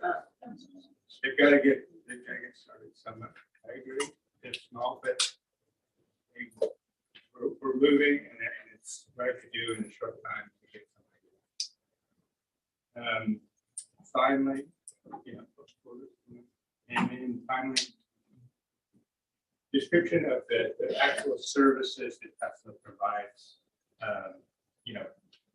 There's a real technology focus in these vehicles. These are much more like a computer on wheels than a traditional internal combustion engine. There's no oil, no gas, no transmission fluids. You don't have to do oil changes. You don't break apart engines. You don't do all of that kind of work. All you can do is replace electronic parts. It says most repairs, replacements are just electric devices, lights, connections, glass tires, no oil, no emissions. In the original submittal, there's a lot of things asked for, but there's not going to be, no oil changes. There's not going to be any paint or those repairs, no transmission repairs. Finally,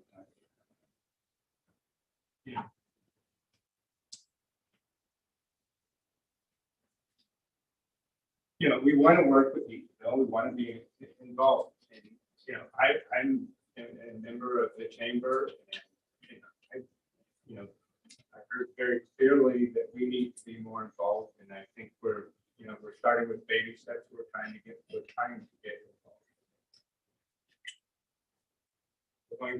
We will be involved going forward. Others, express concerns. Will there increase traffic? Will this service center increase traffic? Campus View will not increase traffic on Campus View. Will it make traffic on Kennedy Boulevard worse?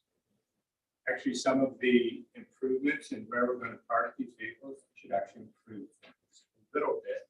Will it be noticeable? I don't know. It's going to be noticeable, but it won't be worse.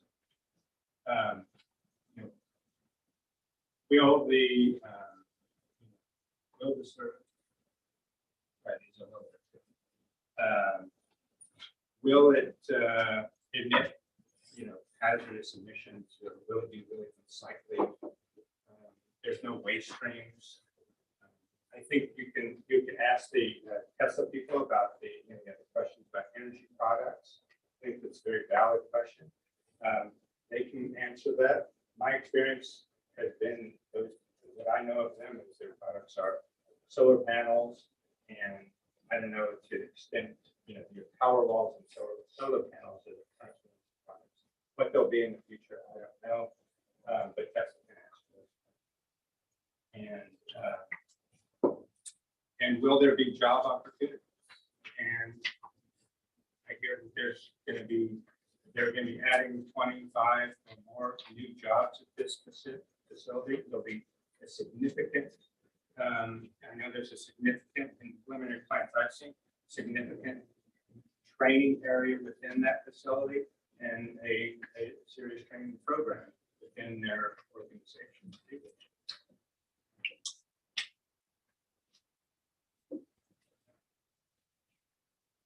And so some of these questions,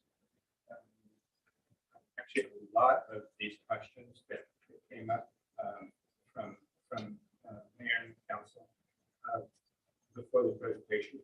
What energy products are going to be there? How they're going to be stored? Will there be a collection for a cleaning vehicle? Will there be a collection system for any cleaning products that are used within the service center? We've answered the question of the use of Campus Drive. If passed, will there be opportunities for training?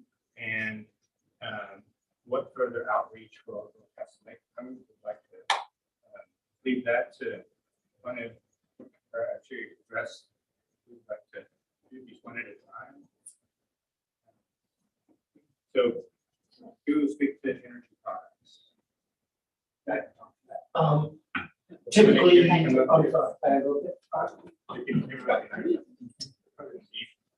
How are you guys?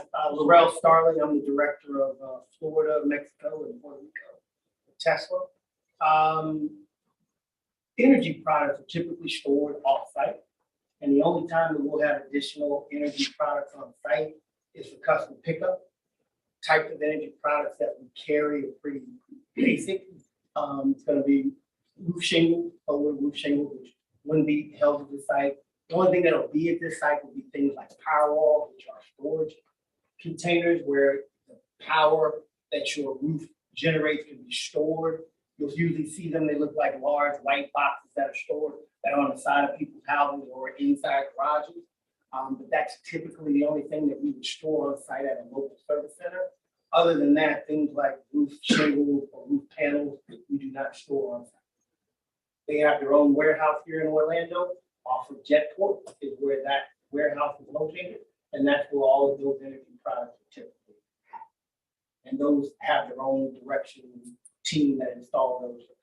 We don't actually do that part. We just do selling, which is mostly at the location that's on link. Testing. The other question? Next question is, what type of cleaning products do you use and what kind of collection system do you provide to make sure that none of those get out or get washed down? So my name is Todd Whitmore. I'm the service manager in Orlando. Thank you guys again for having us today. So when we look at any kind of vehicle cleaning and prep, majority of that is still going to be completed at our current site. But I will say everything that we do at Tesla, we do follow very strict EHS guidelines, which is environmental health and safety. So anything that we do, especially with oils, even cooling, things like that, they are stored in a specific container. And all does meet guidelines that are very specific, not only the state, but federal guidelines. I think we all do something. Next question. This is the first time in the town council meeting. So I'm just trying to figure out, we know what they do. So when we get to the questions that we get asked about, welcome to Eatonville, how long you been here, and why you want to be a good neighbor now in a corporate part of Eatonville. That's what I want to know. So we have it, so right now, they are making a presentation and addressing some of the issues that were brought up already. If that's going to be something that we would like to address, then. Yeah, I know what Tesla about the home energy solar in the cars. So they're answering some of the questions I have. Okay.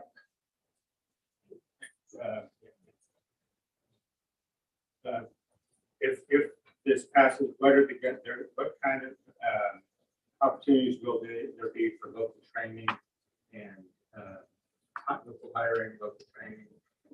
And how can you provide? So definitely Tesla is good for opportunities, right? The best way to get apply for anything at Tesla is go through our Tesla careers page. Anything that we do have open, whether that's a technician role, advisor role, will be posted on there. I will say we've had a lot of success by hiring within local communities, not only here in Eatonville, but mainly in other communities as well. I do look for more of a cultural mindset when I hire a Tesla. So you don't necessarily need the exact skill sets to work on vehicles. That is something that we do bring to the table. We do like coaching opportunities. We do like to build people. We've had a lot of success in Orlando by bringing in people and we'll be able to hone in on skill sets. We do offer additional programs at Tesla, one being called a START program. It is I believe a 12-week program that we put the candidate in. They run through from basic development on the technician side. So we do have a lot of opportunities at Tesla. Anyone that does apply to Tesla, we always give them the opportunity to step on stage and really see what they got from an interview standpoint. And if we like them, we definitely move forward. So opportunities are there. I have a quick question. How often are your environmental inspections done? So how often are the environmental inspections done? At Tesla or at? Well, right now it would be at Tesla. You stated earlier about the lubrication, all that, how you keep it in containers, and that you abide by the environmental laws. Yes, ma'am. So my question is, how often is your facility inspected? So would you be talking from an inspection from like OSHA? Or an inspection from internal Tesla?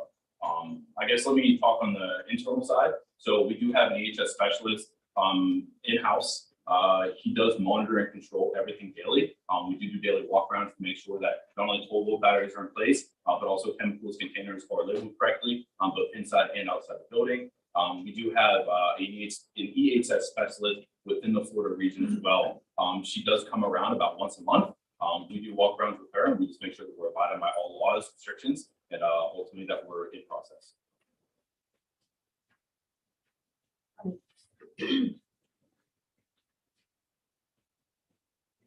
The last question was what kind of outreach will the building, will the owners or Tesla make as we go forward? From the building point of view, we've joined the chamber, we're trying to get more involved.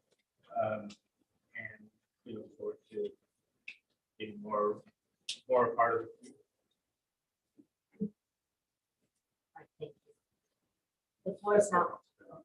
Talk about community, kind of outreach here. So currently, I am in progress to join the chambers. I believe the final email came through. So we are looking at different ways that we can engage in the community. Definitely for us, you guys have treated us very well. Especially, we look at talk through some of the constraints around, the traffic that you guys have all brought up. Definitely for us, this facility, we're not going to see that much more traffic pushed on the main drag there out 440. Definitely for us, it's a growing community. What we do at Tesla, definitely resembles a lot more to me than just Orlando, right? Really trying to make a good footprint here. What we do at Tesla, it's a good opportunity for the community. To that point, definitely want to make sure that we're as engaged as possible. So any kind of community events you guys have come up, definitely would like to, at least put that in front of us. If we have a chance or opportunity to be a part of that, we certainly would.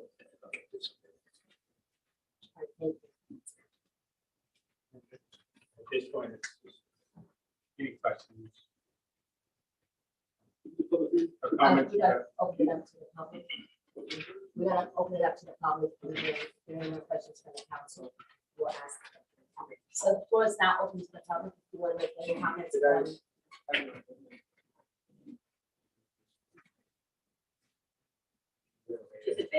Just advance it forward. One more. Okay. So you said you've been in that building since 2015. And at the very first meeting, I met you at the very first meeting, you have Chamber of Commerce. And you stated then that you have been here since 2015 and you have not done anything for this community. Tesla has not hired anyone from this community. I was at the second meeting when you were at the Denton Johnson Center. And you did hand out the flyer how you were going to hire people from our community, but I have yet to hear of one person from this area being hired. So you can make your mouth say anything, you get up here and you make promises, but you don't fulfill any of those promises. None of them. I don't even know of anybody that owns a Tesla that lives in this building. You come to our community and you take, but you never give back to our community. You make us promises and all you do is lie. And we're fed up with it. Like I told you at the first meeting, we tired of y'all pimping us. Because that's what you're doing, you pimping us. But we fed up with it and we're not going for it no more. You're gonna come to our community and you wanna take. And you're talking about campus view. That's my community, that's where I live at. That's where my grandkids play at, that playground that backs up to your property. My neighbor's fishing that lake that backs up to your property. You haven't done anything for our community, nothing, not. If you join the Chamber of Commerce, that's it. But how is that better in our community? How is that better in our kids? You haven't given back to our community, but you've been here since 2015. Can you show us a picture of what the plant's gonna look like 10 years from now? But if you go down there, I got a picture in my phone. Those plants that you plant are this high. We deserve more than that. You could have hired a landscaper to go in there and landscape that property. You didn't show the pictures with all those gates up there, all those fences up there. Looks like a mini prison. enough of our people have already been to prison and know what those fences look like. And you're talking about adding more fencing to protect your property. If you're scared to be in our community, then you might not need to be there.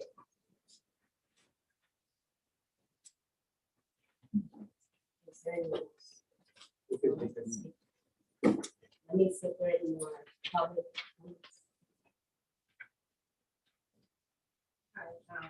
Angela Johnson, I also reside in the Calvin Park community, was also at all of the community meetings that we had. In the, I would, one is kind of summarize, I mean, we did have a good turnout at those meetings. I think there was a lot of different discussion that occurred. And some of the main concerns, if we can summarize, that may not have been stated, is what we just mentioned about the safety and the concern of the residents and the younger kids that may be playing at the park. I know we talked about this a lot about the back entrance gate being open. It may sound like a broken record. It was when I drove on my way here today, that gate is still open, so that the concern is more so about the safety of the community and the fact that we are half of the entrance to Calvin Park lends itself to a lot of inflow and outflow of traffic that is not monitored. And that particular gate being open, that has been the concern. One of the questions that I have, so what we've learned over the last 3 or 4 months is that Tesla, I guess, has these regions. And fortunately or unfortunately, when we came into the town of Eatonville, you're on Lake Destiny. And as I stated before, that one particular day I drove by, there was a lot of different stuff being unloaded. And I passed by on Sunday, there was a lot of stuff sitting out. So of course, the response to that is that by expanding the square footage, that stuff would be removed. But my question also is, I was driving further down Lake Destiny, and on the right-hand side or the west side of Lake Destiny, we probably have another parking lot full of Tesla vehicles. And the majority of them had service signs displayed in them, which would then tell me that they were in process of being stored. At a previous community meeting, we stated that the additional traffic flow of the number of vehicles service maybe 40 per day is what was stated at that particular meeting. But on that particular given day, I would guarantee you there were probably 100 cars sitting down there in that lot with service tags hanging in them. So again, I think the concern that I know I've heard from a number of residents is what truly is the accurate response. If that means that you need to go and do more data analysis to actually give numbers as how it's going to actually impact the community. I know that I think there was one applicant from the community that reached out that we provided the information. I'm not sure whether that person's application is in process, but I too agree with what Mayor Gardner said is, I know that we have to take ownership and responsibility for making an application, but there too, sometimes it may be a mentoring process where the individuals may not even be of age yet, but to start a mentoring process for individuals or for young adults that may potentially be able to apply for positions. And it doesn't always have to be a service position. We're professionals in this community as well. We have college educated individuals. We have individuals that have certain skill sets. So I would challenge you to not just think about filling positions in the service center, but you may have the opportunity for a greeter at the facility. So I would challenge you to think outside of the scope of just those just those positions. Also, if you can address, I think what has been most recently in the news as a result of the hurricane with, and correct me if I'm wrong, that cars, that Tesla vehicles that sat, and then there were battery explosions. So how is that addressed? And what is a potential risk, hazard, environmental issue for our citizens and for the residents? The current facility is, if you draw a line from, a diagonal line from your Lake Destiny position to the neighborhood, obviously you have a longer, more space, longer mileage from where you're located now. So you're further away from where the community is and where the residents are. By coming into this particular building, you are now probably within 200 feet of homes. So the concern from residents that we're hearing is there anything that they need to be concerned about from a health perspective? And what type of now, you know, I don't know how long Tesla's been in business. I don't know what data's out there as to the any potential health hazards over the time, because it may not have been studied. Just tonight, there's been two contradicting statements. One statement said no oils, no transmission, no, none of this. And then there was another statement made that there are limited amounts. So what is the correct, what is the response? Is it limited or is it none? And how are the parts and everything, when are they disposed? On what cycle? Are you on a pickup cycle like a residential? Or what type of cycle are you on for discarding not just the parts, but also all of the packaging and everything that comes along with it? The question also that I didn't get clarity on, I understand that you have internal EHS, but what I think, what I am American, correct me, I think what we're asking is what is a third party inspection? How frequently is that done? What rating do you have? Because a lot of times government entities will give you a score out of 100. So not just your internal, but what is the third party inspection and what have been your most recent scores? At one of the community meetings, you had a representative there from your real estate side that was going to provide back some information as to what you had most recently retrofitted and how it impacted potentially an adjoining community. So I think that there is still some things that you may want to respond to. And then a question for legal as well as staff is, for this particular application, is the application and a potential approval for this special usage tied to the tenant? Or if we make a special exception and it's approved, does that mean that, say, 2 years from now, another automobile company wants to come in with a service center? Have we now opened up the floodgates where now we've turned this facility into a service center? And then going back to the parking, if you already have, like I said, when I drove through that parking lot, you already have probably another 100 spaces down there. You got 100 here at 440 on another 100. At what point do we cap it? Because I think the goal for over the number of years has been that Kennedy Boulevard does not turn into what looks like a car dealership. And unfortunately, years ago, when you were provided that special exception to park all those cars down there, I don't even think the community had an opportunity to come out and voice their concerns. So now we're adding another, and I know that there's fencing up now. I think part of that is due to probably regulations regarding the data center, and because of the flow of information that goes through, they're probably trying to protect those particular assets. But those are some of my questions and comments that I would like to, respond to, as well as consideration before you go.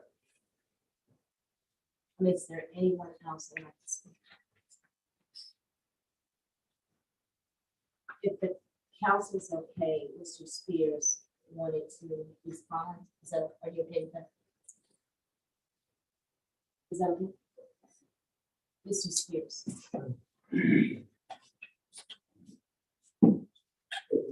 I just want to make one clarification. That, yeah, obviously, I didn't realize before that the community was very sensitive about the gate, the fencing that's put up there.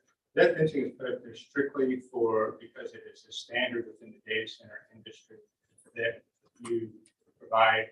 It's what the customers demand in the data center business. Is they require fencing and security for that type of operation.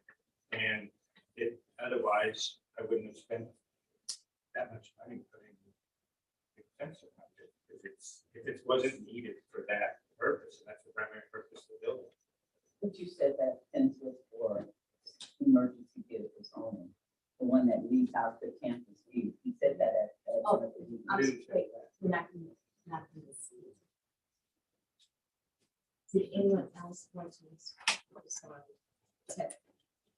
I mean, for the test zone. Because part of what Ms. Johnson stated were questions for you. So Ms. Whitaker, they need to respond. Okay, I'm just going to respond to the fence. Can you wait, let them finish and finish Ms. Johnson? I don't know where. Right. Right. So we'll be done after these. Oh, sorry. Yeah, no worries. So I'll try to answer the best I can from what I remember. Yeah, we do have a second lot that is parked right now, which we call our real lot. We do use that parking for service vehicles and also loaner vehicles. So we do have a fairly large loaner fleet that we give out to our customers. So that is part of the service. You come in, drop a vehicle off for service, we do give you a loaner car. So that lot is specifically used for loaner cars and service. So some things down there you may see is vehicles dropped off same day, and or if we have something on parcel. So if we got a vehicle that's on parcel for 2 or 3 days per se, yeah, we put it down in that lot and then it's stored down there. Going back to the EHS thing, definitely that would be an answer that I would have to get back to you on around last ratings, things like that. But to the point around the oil, every vehicle on the road is going to have some level of oil. I will say I've been in the industry for quite some time. I've worked for a lot of manufacturers at a lot of different levels. Tesla is by far the cleanest vehicle and the safest vehicle that you could possibly work on. There's not much fluid in these vehicles. The vehicles themselves do come apart and go together like Legos, we like to say. And to that point, there's very, very minimal fluid in the vehicles. Again, to touch back on DHS, we do very closely monitor what we do take out of vehicles. Everything is stored very specifically in containers that is regulated in-house that does meet state and federal guidelines. Any additional questions you have there? Thank you. Thank you. Okay, final. I'll answer the state issue, because I've been on this call. To answer kind of what we saw coming out of the hurricane, because I've been on many of those calls, what we're seeing is it's battery. You add saline, salt water to it. It's a lot different combination of things. So we have been working with the state. We had 150 firefighters come to a call to work with them on what's the process on putting out a battery fire. It is a different process than, say, a combustible engine. So we are working through those things. We do that on an ongoing basis, but because of the things that we saw on the West Coast, we made a concerted effort as an organization to do those things with the state of Florida. So we have been working with the state of Florida to try to help them understand what is the real impact of having salt water with a battery. So we are working hand in hand with the state to do that. As far as what does that mean to the community, it's a basic electrical. There's nothing additional that you're going to see from a contamination to the city or contamination to the air. It just requires more water to put out than a typical combustion. Naturally.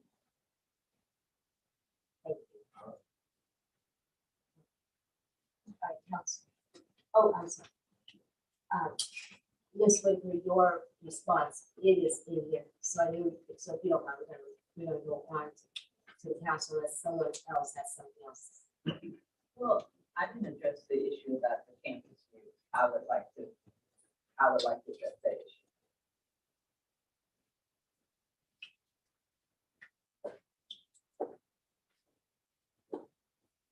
So the campus view, if you say that that entrance is supposed to be for emergency vehicles only, then that's what it should be used for, emergency vehicles only, and not used for employee entrance and exit into the neighborhood and speeding in our neighborhood.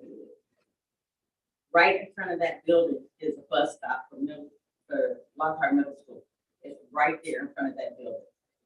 Right there in front of that building is a light that lights up. You push the button, it's supposed to light up. People are supposed to be able to cross right there in front of that building. They're not able to cross the street. We got people in wheelchairs trying to cross the street that are not able to cross the street in front of that building. So much is going on in front of that building.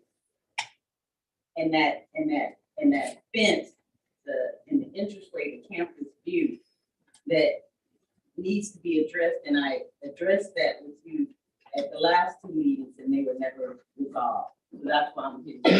I'm going to be at every meeting till those issues are resolved. Thank you. All right, the public comment section is closed. We now get it to the council members. Any comments from the council? Yep. I do. All right, Councilman. I'd like to thank the council for coming out and come to Eatonville, but my main thing, I'd like to know who the management of Tesla, that either Eatonville employees that came to Tesla to introduce you to Eatonville and to you, where you could be a community partner. That's about, what manager, what management building, when you got managed that building. Yeah. That- Can you ask that question again? Have any Eatonville staff ever came to that building to introduce themselves, welcome to Eatonville? No, sir. Okay. And have you ever came to the building here to say, hey, I want to be a community partner, aside tonight? No, sir. And my other question is, the vehicles, you saying they are not brand new vehicles, but they used vehicles that we store down there too? See, Yeah, you have used vehicles around there, any vehicles? So there are two things that are gonna be, currently the 100 cars that are stored at Kennedy are new, pre-delivered, before we sold them to, before customers pick them up. That's why there's the trucks that drop them off there and not on our current site, because that's where we store all pre-delivered vehicles. The additional 100 that we would use would be service vehicles, which would be new vehicles and not additional new vehicles that we are servicing at that site. That's what those additional 100 spaces would be. Did that answer your question? I think it's part of the special session that it didn't. Right, those additional 100 can't be more new. She disagreed with that those cars be. With my understanding, they couldn't be additionally new, more new cars, so they had to be used cars. That was my understanding. Okay, that was correct. That's what that. There's service to the main folks here in Eatonville, because from my understanding, it's supposed to be used vehicles there, they're not new ones. My understanding is that the current 100 can be new. My understanding that the next 100 cannot. And we are not increasing deliveries at that location. We are only increasing service capacity. And I'll address the question, Councilwoman Randolph, and yes, currently the special exception is only pre-owned, then that stays consistent with the land development code criteria. The previous 100 was granted without a condition, and there's nothing I can say about that. It was before any of us were here, so I'm not sure how that happened, but to be consistent with the special exception process in the industrial district zoning, which this is industrial zoned land. That's the criteria. What question do you have any records? Any records of that past? We searched for the records on the special exception and did not find them. I don't think it was never, because we never had meetings. Honestly, we put that down there, it goes hard, that's why I know when we don't. So. Councilman Randall, can you finish? I did have some other concerns, a lot of the questions from both sides.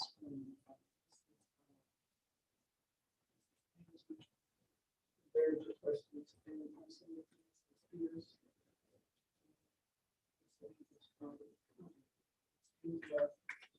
Johnson, I'm sorry, Johnson, and also you also. I wish that I had a copy of some of those questions so that we have to look at those more carefully to see what the answers were. Because it's not in our packet, it's just something that you created on your own. On your questions. The summary, or you said the summary of the questions asked at the previous meeting. Oh.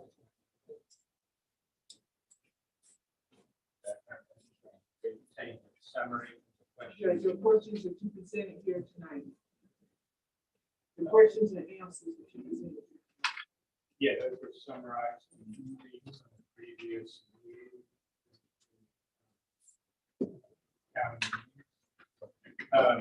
It's in the summary, Councilwoman Randolph, it's in the summary from the community meetings in your packet.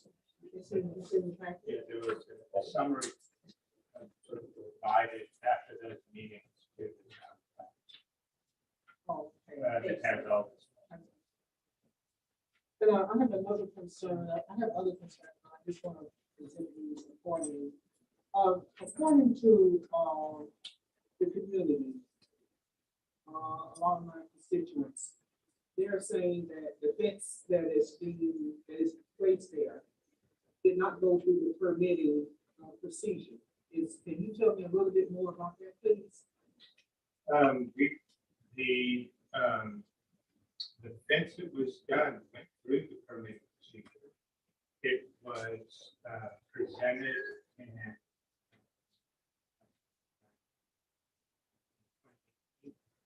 it went through all the planning, the review boards and in order to get the construction.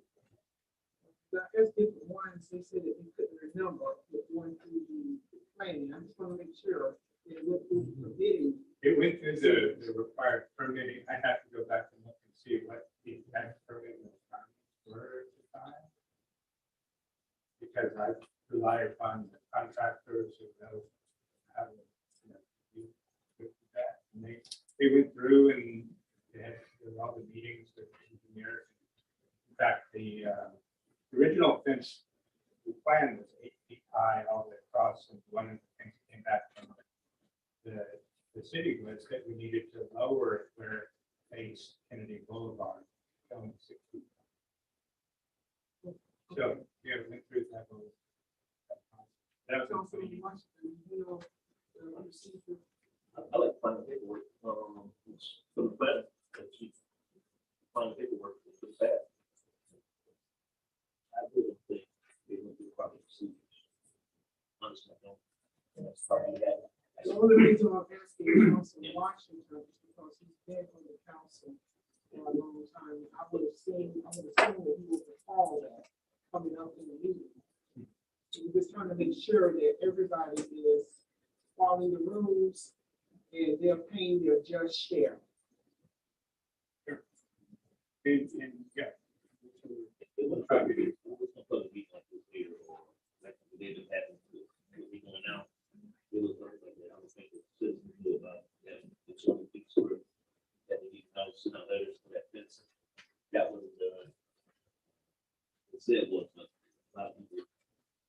Citizens said that was the at that time. So even this time, that was something great.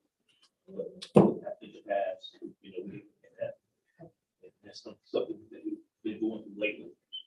Not finding these papers when people are doing things in this community.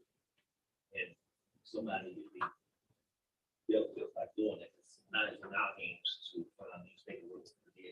You was right, you must have did something good, but it comes to the board to legalize.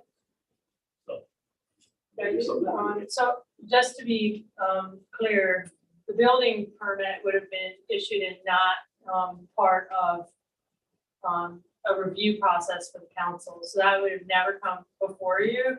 The special exception, we did find the actual application for that special exception. The applicant filled everything out.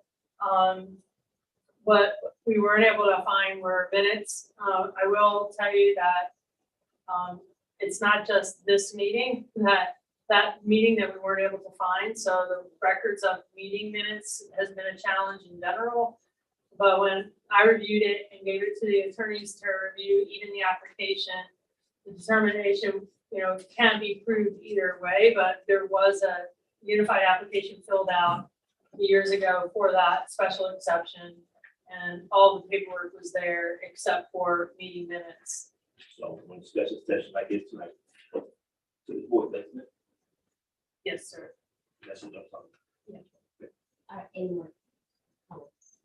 So, just for clarity, so all right, is it zoned for a car dealership? Can that be zoned for a car dealership? The zoning is a car dealership, a used car dealership is permitted by special exception only. So it is not an outright. The industrial zoning district is a district that's intended to accommodate industrial operations engaged in fabricating, repair, or storage of manufactured goods. So there's manufacturing that's permitted on that parcel. There's wholesaling. There's data centers and food commissaries permitted by right. But the special exceptions on industrial are self-storage, automobile repair, and automobile sales. And the criteria is outlined in the code of what needs to be met in order to be granted that exception. So it's supposed to be used, but we have new vehicles in an area that's not supposed to be there right now, currently. Currently with what the code says today, but I will tell you that the code exception process was amended in 2021. So We have to look back. we'd have to look back to and it could 2018. have been permitted by right. So it's almost one of those things that as of 2021, this is the standard in your code. So it's hard for me to say what was or wasn't prior. Mr. Spears, you still here. Public safety. Public safety is a loud outcry, as you've heard tonight, that public safety is important. One of the questions I have is, we've heard citizens get up, I think, last council meeting talking about it. Well, Tesla can answer it. The routes of them test driving and all that through the communities. Can someone speak on that?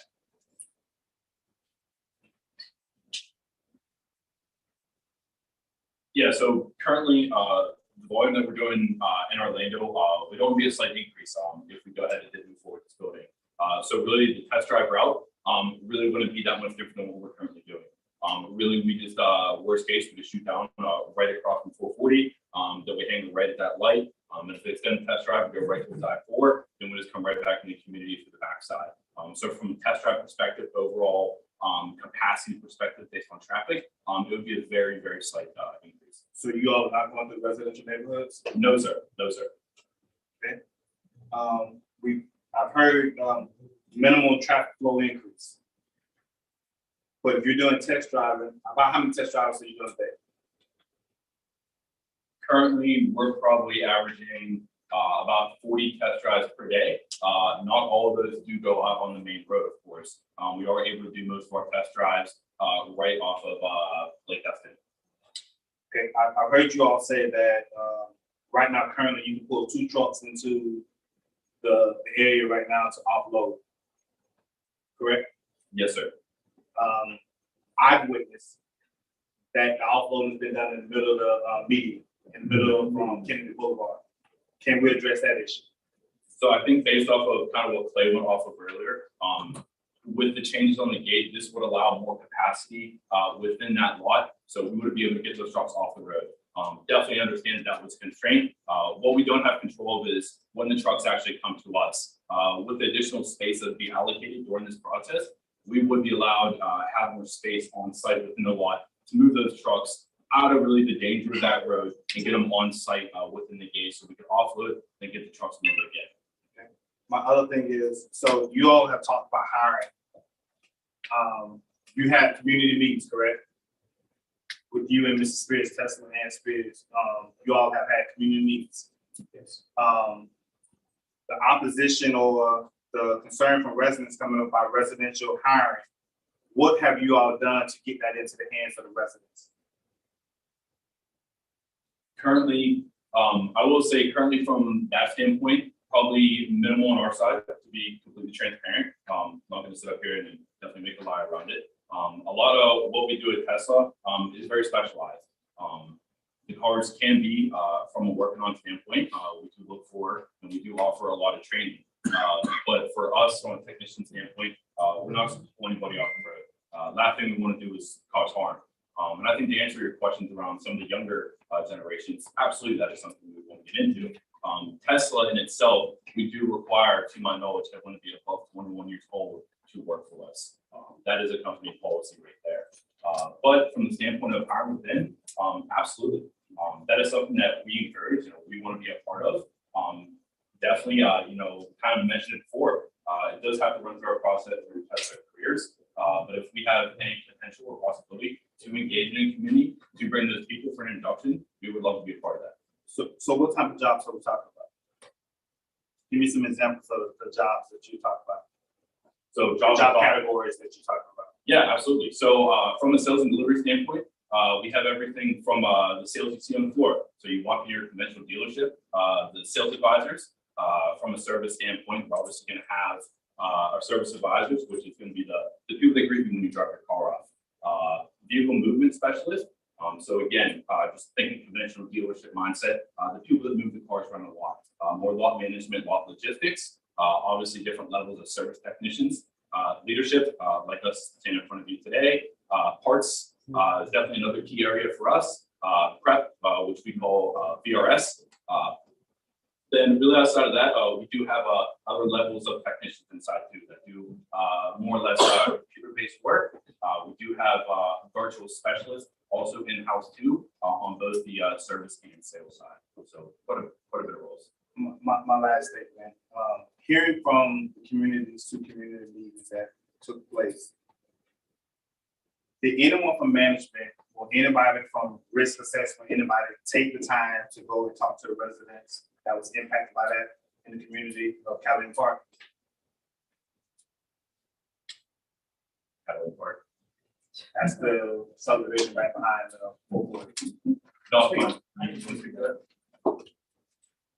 Robert, regional Tesla. So it came, I think, on the first meeting, there was a concern. We spent 20 minutes talking about using that street that we never used, just like the loading point that we would never use. So I know that there's other businesses in there that are using that line, that road, but it's not us. So I couldn't answer to what we're doing because we do not use that. And we have no plan to do it in the future. So maybe Mr. Spears can answer that. You read the second, you weren't this person.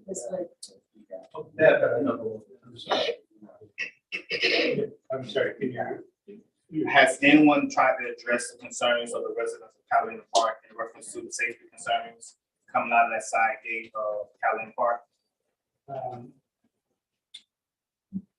No, I have not gone to, other than having 2 community meetings to talk about there and moving, having those discussions. I haven't gone into the neighborhood to talk to people or residents about. At 2 meetings, we're going to cover, I got the feeling of what the concerns were. So you feel my concern, we could have been in a much compassionate spot if we reached out to people. A lot of times, lack of transparency is going to generate a lot more questions. I can tell you a personal thing with me. I wanted to know how did you all contact everybody, the residents? How did you all, because most time when you see new development or developers come in or want to have a special change, we would get something through the mail that say the resident of, but then all of a sudden I seen it on the label. So I'm saying, okay, they know the people in those quadrants. So when the concerns came up with Catalina Park and that side gate and all that, I thought you all would take the initiative to go and talk to those residents to figure out how can we come to a soft median to ratify the problem. But it seems like everybody said, okay, problem, and moved on. So that's a major concern.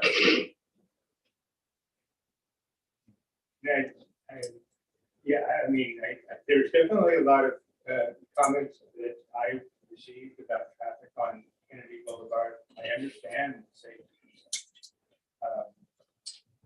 And there's a lot of questions about the traffic that we cause on campus view that comes out of our facility. I don't know that there's ever been a traffic study to ever see what exactly the issues are, or how much that's really caused by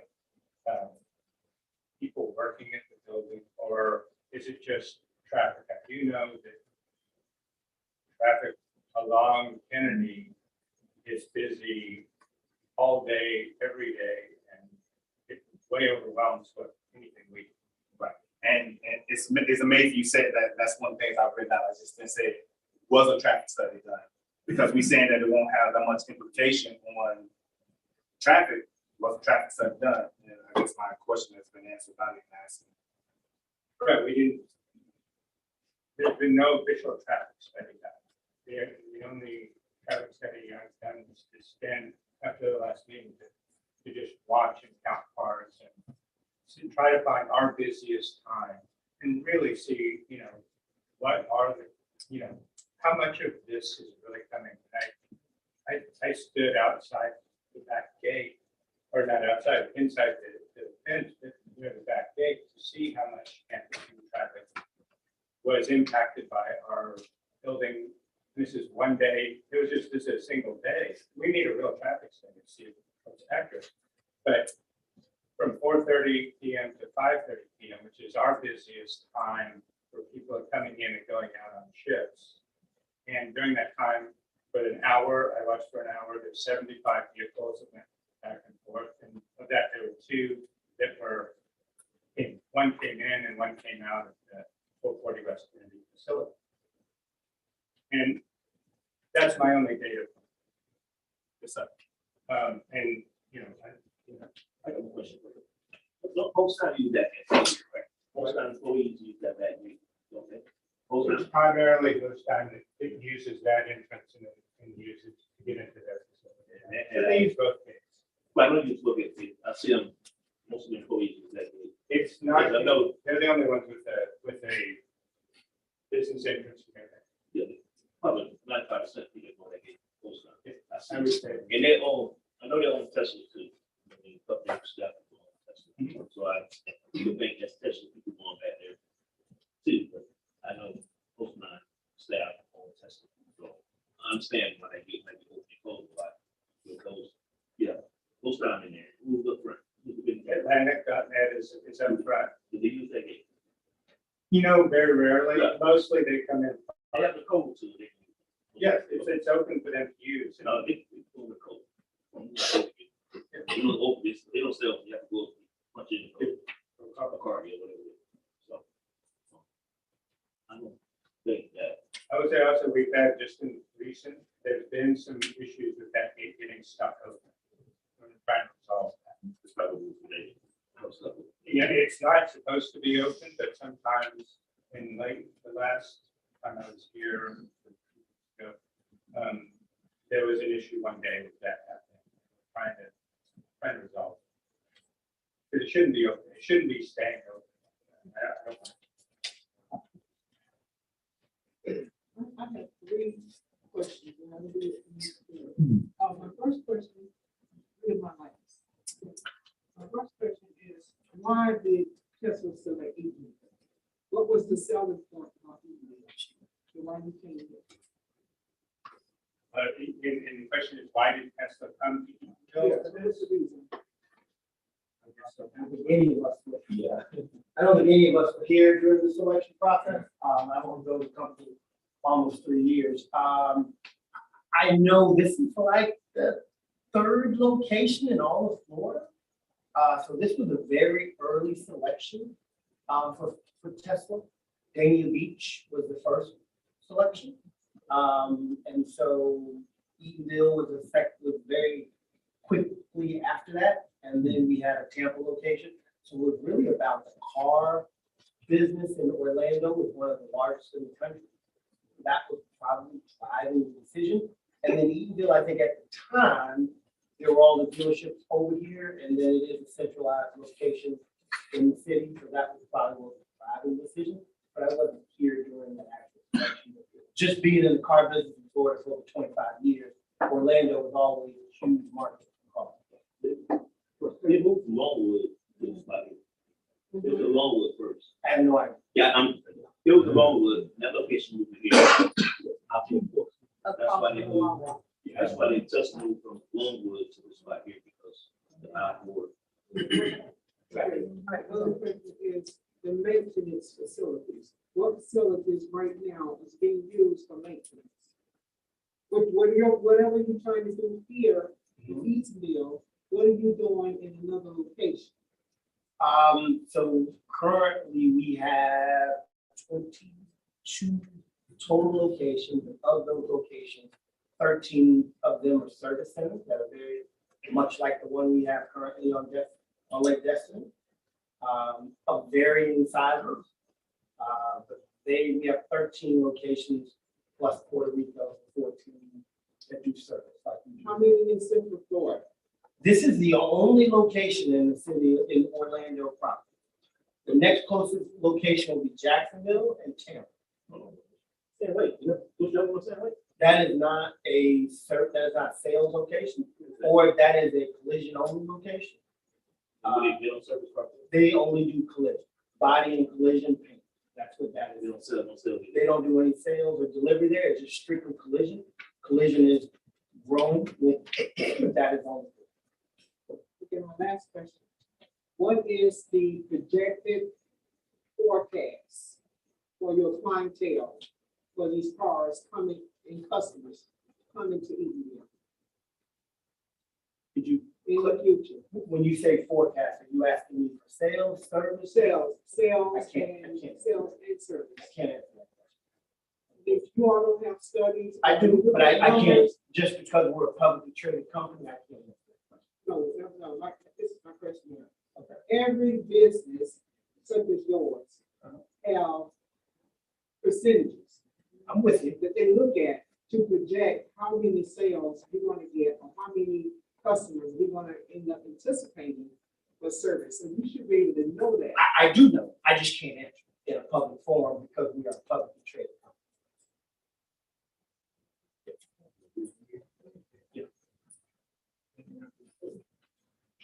All right, so we're gonna move on.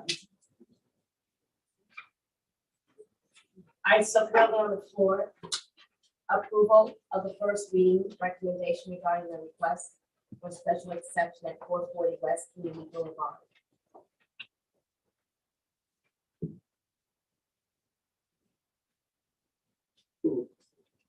It's been moved. Is there a second?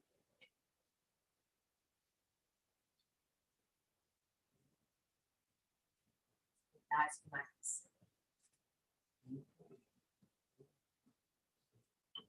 All right, next item on the agenda is the consent agenda. I move that we approve the consent agenda.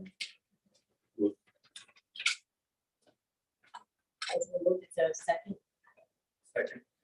It's been moved and second. All in favor, say aye. Aye. All opposed? No.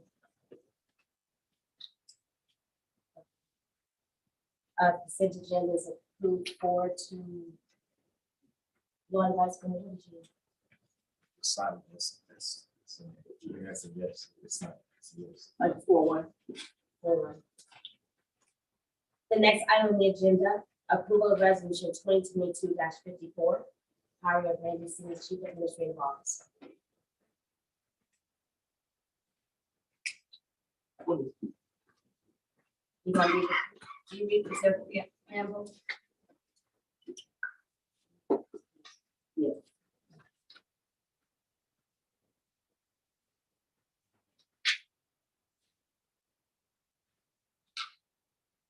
Resolution of the Town Council of the Historic Town of Eatonville confirming a Chief Administrative Officer, CAO, and allowing for an incentive-based component to the compensation, providing for conflict, severability, and effectiveness.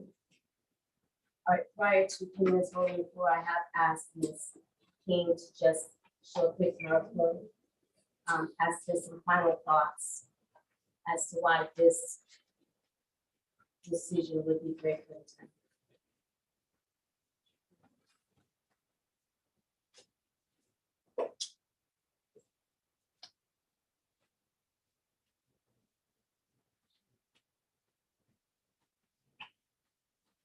All right, so real cost of saying no. I did a quick salary comparison, and the CEO for this position, the proposal is 125,000 base with an incentive of up to 25,000 per quarter to be paid mainly from a grant administrative costs. So it would not be new or income coming from the bottom line of the town's revenue. It would come from grants received. What I've also shown is a list of the different salaries, anywhere from 101,000 Oakland up to $500,000 in Fort Myers. When a park you see is 233,000, and from everything that is shown, those are base salaries. Justification.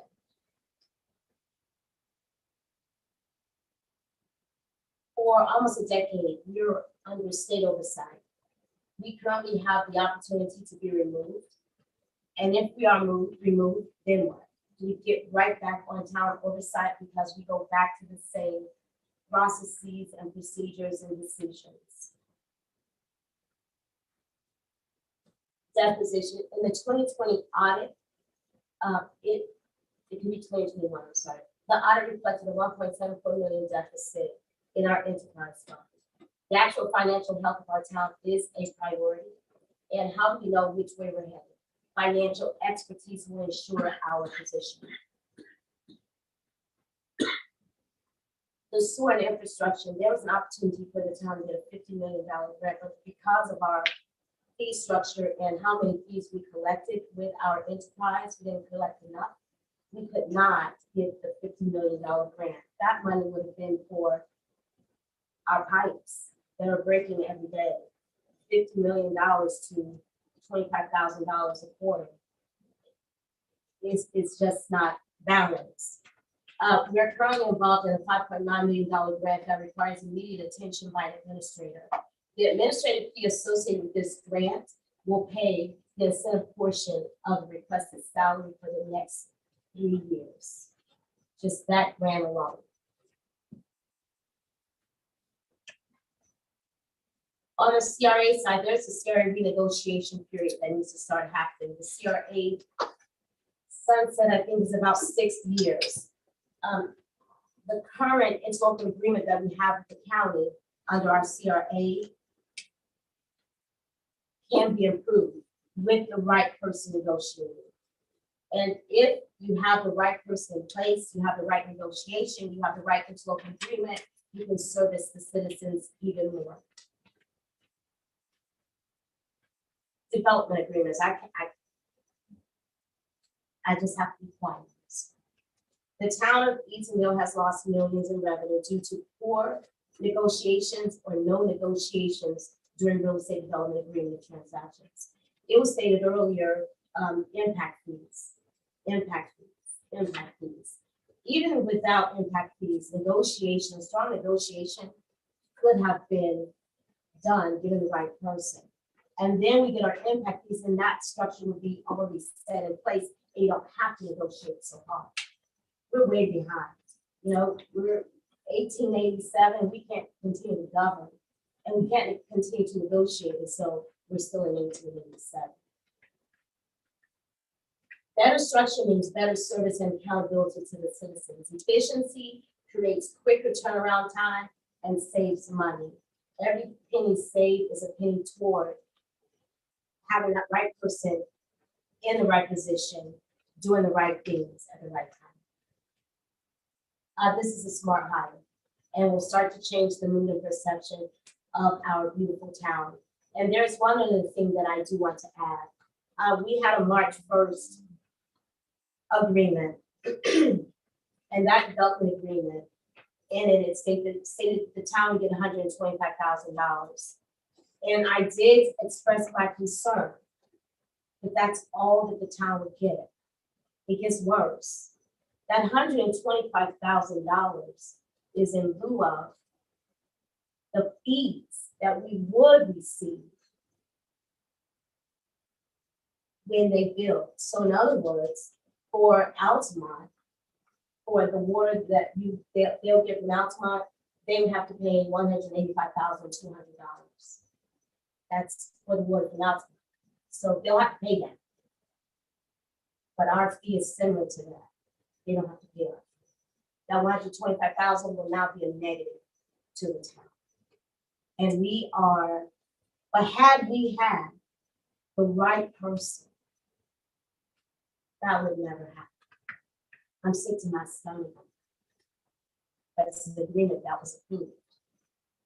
And it's hurting the town. We can continue to hurt the town, or we can just move forward. I mean, this is a quality, this would be a quality hire. And the town is worth every bit of it, because I know that we'll get our money back over time. So with that being said, if there's anyone in the audience that would like to speak on the hiring of Randy Singh as a CAO, I should have said it earlier, some of you have already spoken, but is there anyone else that would like to speak on the hiring of the CAO? The floor is now. The floor is now. I clarified it. Do we do that in this setting, attorney? You're about to make a decision. Anytime you're about to make a decision, public period is We've never done that before. I don't know. there's a lot of things that haven't been done here before. Yeah, but a lot of stuff that has been going on. You haven't said anything about this been going on before either. I only know it when it comes up, sir. I don't read mine. But we've told you, I told you. Okay. You just had to speak, right? This way. So I'm against the hiring.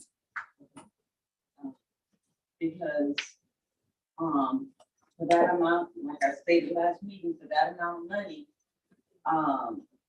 you're talking about spilled water under the bridge, the money that we lost. You sick to your stomach about it. But you were on the committee, you voted on whatever happened, whatever fees that were collected. You guys have, for whatever reason, nobody has told me why we don't charge impact fees. Why?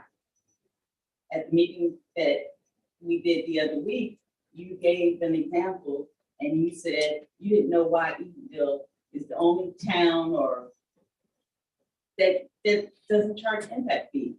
We're losing money because you guys don't know basically what you're doing.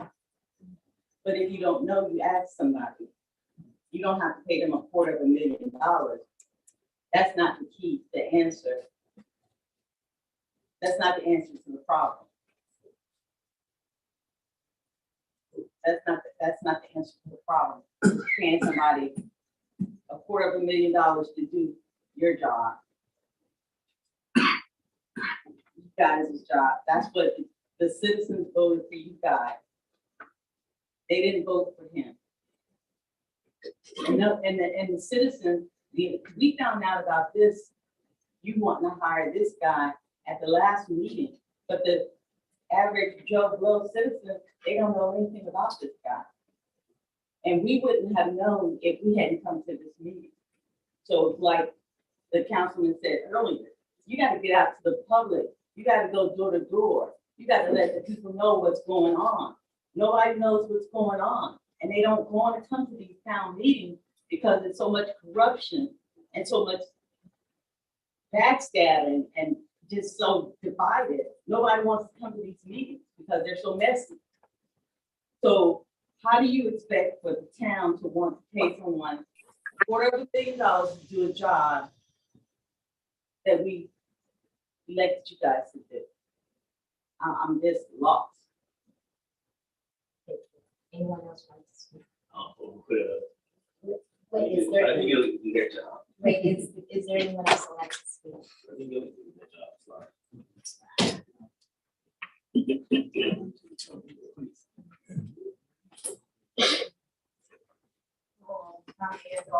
I'm not a per se resident, but I do live in the town of Eatonville. I've had the pleasure of working with Mr. Singh, and he's an awesome negotiator. For budget purposes, he's also excellent. I've worked with him at the county. I've sat with him at the table with negotiations. And the amount that you guys want to pay him way lower than his work. He would be a good fit and moving Eatonville forward. I don't know. I sent you guys an email with my take on it. So.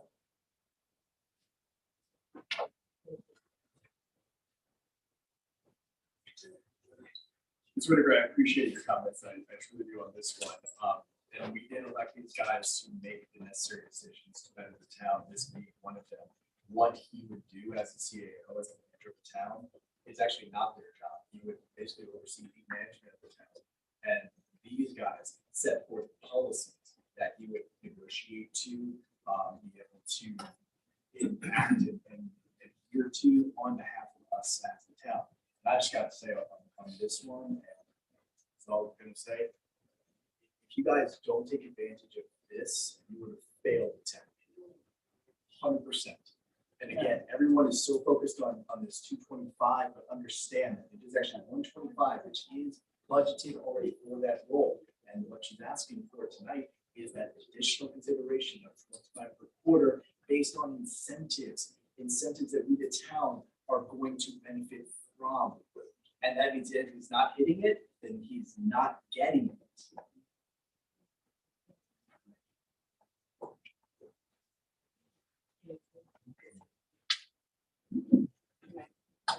Thank you, sir. I too would like for the our elected officials to consider the applicant based upon the experience that the individual brings to the table. I think a lot of times we're stuck in the fact that we're still stuck on a salary. And if a person is skilled, then we pay them, or a person earns a salary based upon their skill and their experience.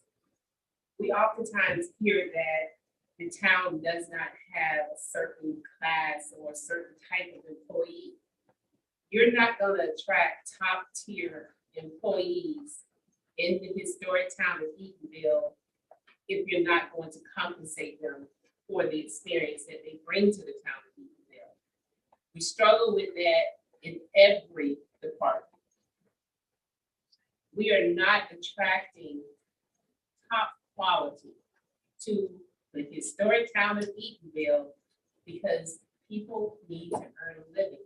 If you have the experience for running a retail shop, you want to get paid for your experience. This individual comes with a lot of experience, and I would just challenge the elected officials, my fellow residents, to step outside of the box of the 125. And again, it's tied to, as Councilman Marlon Randolph, Marlon Daniels stated before, it's tied to key performance indicators. If there, I would have expected you to have more discussion on what you felt the key performance indicators were to justify the bonus or the payments, as opposed to whether or not the person should receive the 125. We spent $80,000 before, and did you did you receive the type of skills and what we needed for the town? So let's try to step outside of thinking about whether I'm spending $1 or $2. But we need revenue in this town. If this individual is going to help bring more grant funds to the town can't issue bonds because they don't even have the debt service minimum requirements. So we're sitting stuck. At what point do we move forward? So I mean, stepping outside that, and you guys know your budget numbers, you know what your forecast is for hopefully over the next couple of years with revenue coming in. So can you afford it? Absolutely. Will we take a chance? Person does a 6-month performance evaluation. If he doesn't get the marks in 6 months, you start all over again. So it doesn't mean that, but there are things that I would really, truly, even if it's like I say, a 6-month or 1-year probationary period, and let the individual come in and show the citizens what can be done. And our elected officials are not elected to run the day-to-day operations of the town. That's why you have a chief administrative officer. Thank you.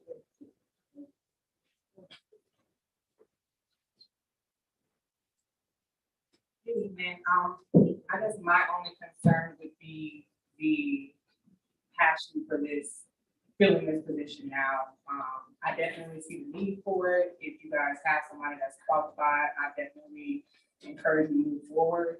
But if I'm not mistaken, this specific position, the concern to fill this position has been brought up in the past and has been voted against. So I guess I'm just concerned or wondering what is so pressing now that we're moving forward with such aggression to fill this position.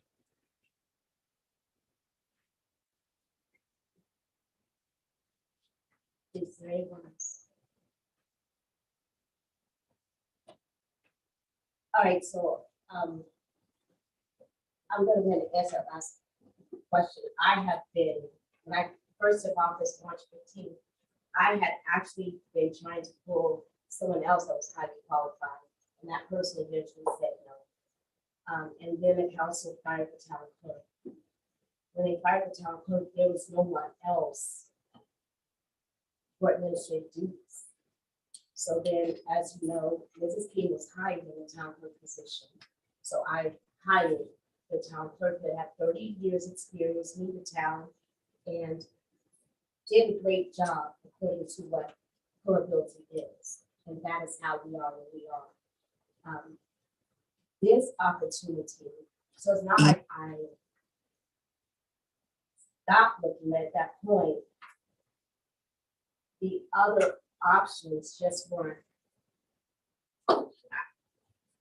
The town clerk was good enough, you know, so, but then when this opportunity came along, it's not an opportunity that you just ignore. And that's why we are where we are. Councilman Williams. So I guess with the discussion period, so we can talk this through. Well, I haven't put it on before. But the mayor opened up with a statement just then of that, so I'm thinking it's, Attorney, am I right, that it's in the discussion right now? Assuming the public period is over, which I assume it is, then it's now back to you guys.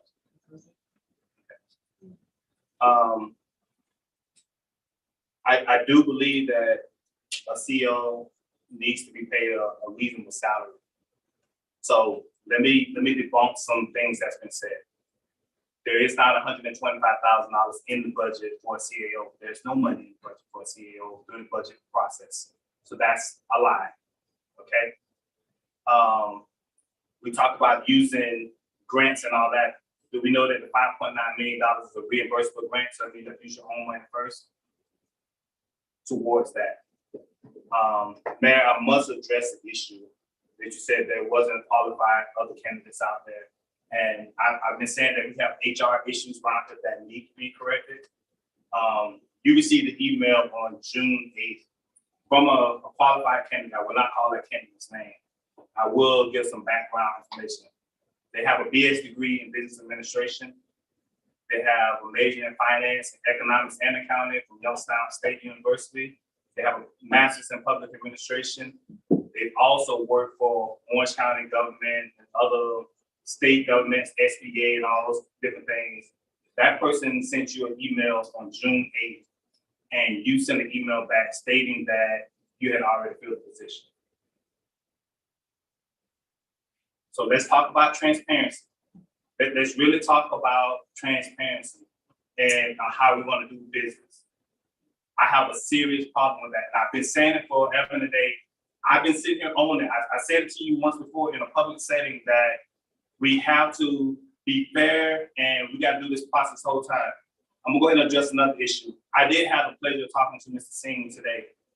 From the last council meeting, I asked to talk to Mr. Singh.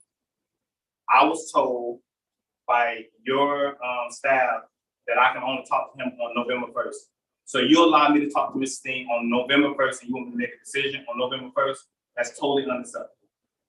Mr. Singh also let me know that he informed you that he thought it'd been great for him to have a conversation and sit down with us and talk to the board prior to it coming to things, and you still pushing forward.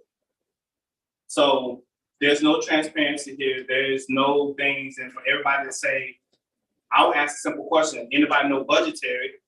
We're saying first there's no money in the budget for CAO. And so we're talking about $225,000, where are we pulling it from?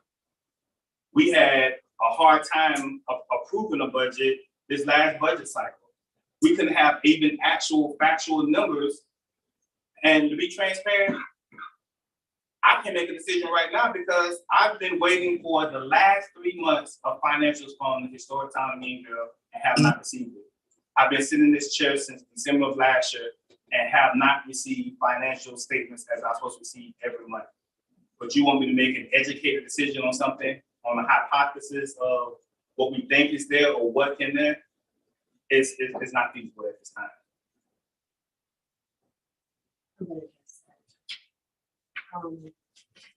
Obviously, November 1st is way better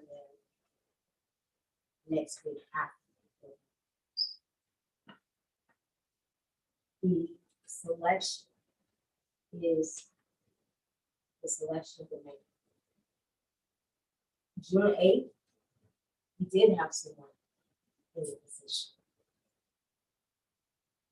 If I decided to keep the person in that position, then that would be my prerogative, not for any other reasons, not being not transparent. It was at that point, it wasn't, honestly, I can't even remember who you're talking about, but I'm glad I did it. Because had I done that, I would miss out on this opportunity. In regards to $125,000, the $125,000 was budgeted for the CAO, but then you put it in contingency. You put $125,000 into contingency. So in my mind, it's not that it's not budgeted, is that the council put the $125,000 out of the salary line into another pot. So the money is there. I'm not sure why you would say that's a lie when it was your move that did it. In regards to face-to-face versus group, if we all got into the same room, then we would need another public meeting. And then we'd be in the same room. We could have done that because that was an option. However, to choose group or face-to-face, what is wrong with choosing one or the other? Face-to-face. But when we were in the last meeting, one of the things I said, hey, if you're not going to approve the selection, say it now. Let's be professional about it. And let's not stall. If you remember, that's why I didn't put it on the floor. We went ahead because you wanted to interview him. Well, he also wanted to interview you. So we tried to set up those meetings starting that next day or the day after. But really, no one got back with you until finally you did. And then one canceled. So every opportunity in regards to setting, and so I did want it done by, it is okay to have a date that you'd like to have those interviews done by. Of course, I would love to have them done by November 1st. You've seen the resume. If you're able to talk to the person, why are we not being able to make a decision? That's not unreasonable. Yes, Councilman Daniels. Mayor, for clarity, I did ask for that, and talking with Mr. Singh today, he had to call up and say, hey, what time is that going to transpire? Furthermore, Wait, why did he call? because I sent an email back to your assistant saying I have not heard back from him, and I have a detail on the chain of that, but let me continue. To address you saying that there was 125, I state that on September 16th, I received an email from Ms. Gibson with the salary proposed budgets for that time. There was not 125,000 in the proposed line, it was 85,500, and that is line number 45. The council approved 125,000. In the budget, it was 125,000. So I'll have to go back. Because we said, but I'm not, Let me but finish, ma'am. wait, you're trying to make it seem as though I'm doing something wrong. Do you understand that this is the one thing that we can come together on? I'm not being non-transparent. I'm not being corrupt. It is time that we move forward. Ma'am. And this is the one thing. And why would you move the funds knowing that we had advertised for a CAO? Man, I moved 85,500. That was what's in the budget that your staff prepared and that your staff sent out. It was 85,500. It was not 125,000. So that's why I said that's a false statement that you've been putting out there and perpetrating. It was So not. wait, did we not approve 125,000 in this council? Mayor, we talked about last fiscal year, we talked about the purpose of that we could move salary up. During that time, I agreed to put back the original salary that was already budgeted for the previous fiscal year into the budget. And I said we will address that in the next fiscal year. That's what was said, man. No, I'm still back to it. Okay. So my whole thing is, and even talking with the candidate, he said it doesn't have to be rushed through. I would love to sit down and take time. Today, I literally had to send a message back saying, hey, what time am I meeting with him? And I had to request his phone number. I talked to him for about 30 minutes, pleasant conversation, and just working through it. So I would ask you also, from staff perspective, where are we going to get 225? Even if I move the 85.5 back in, where are you going to get the difference of the money?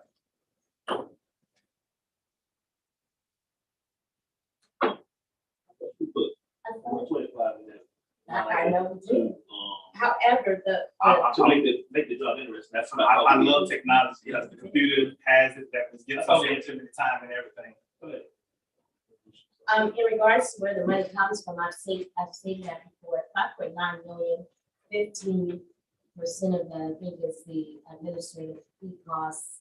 That's like $80,000 per year over the next 3 years. And even though it's reimbursable, the payout is not until every 3 quarters. So once you pay it and then you submit your invoices to be reimbursed, there's the money.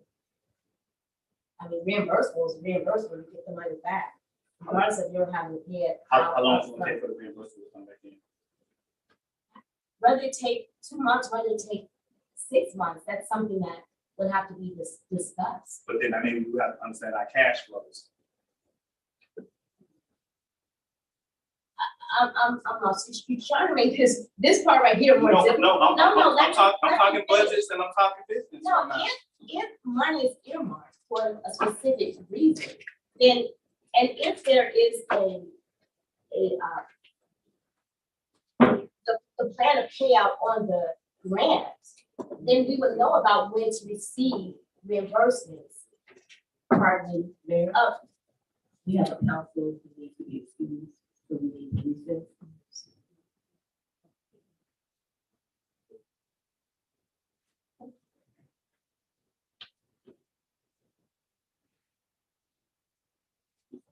You're coming back, recess for 5 minutes.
All right, we're back here.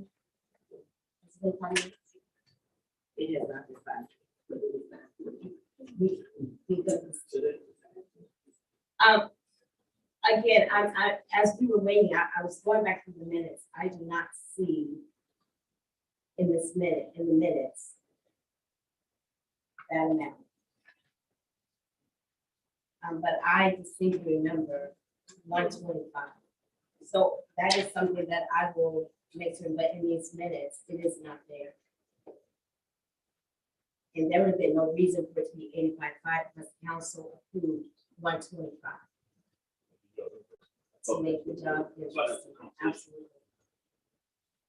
So there would have been no reason for it to be 85.5 because we're approved 125.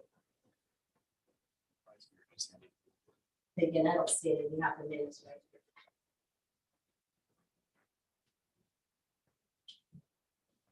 All right, does anyone else have anything to say? I was just about to ask that question. See that in this English contact the company.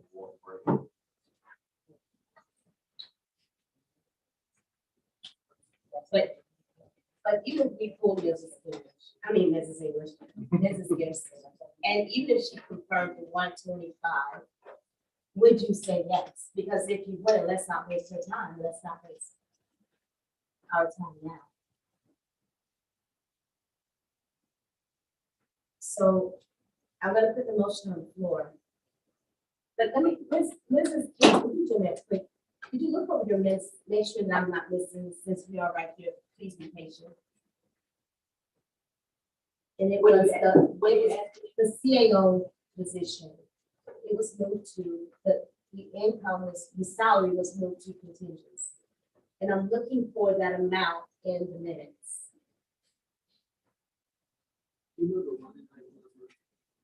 I only see two references to contingency. One is line 46. It says change 1,000, move the remaining contingency. So I don't know if that was administrators. And then the next one I see that says contingency, line 305, change to 10,000, 20,000 to go into contingency. So I'm guessing. For, that was not it. That was for the electronics. I'm just looking at references to contingency. The one that stands out to me is maybe line 146, but I can't remember whether that was the one or not. Say 146? 146. I mean, I'm looking for references to contingency, and that's there's two that I can see. One's line, Yeah, 146 was police officer. Yeah, I think that 1,000 move 1,000, that was just, I think it was for promotional. Under the legislature. Yes. It's line item 45 in the salaries budget.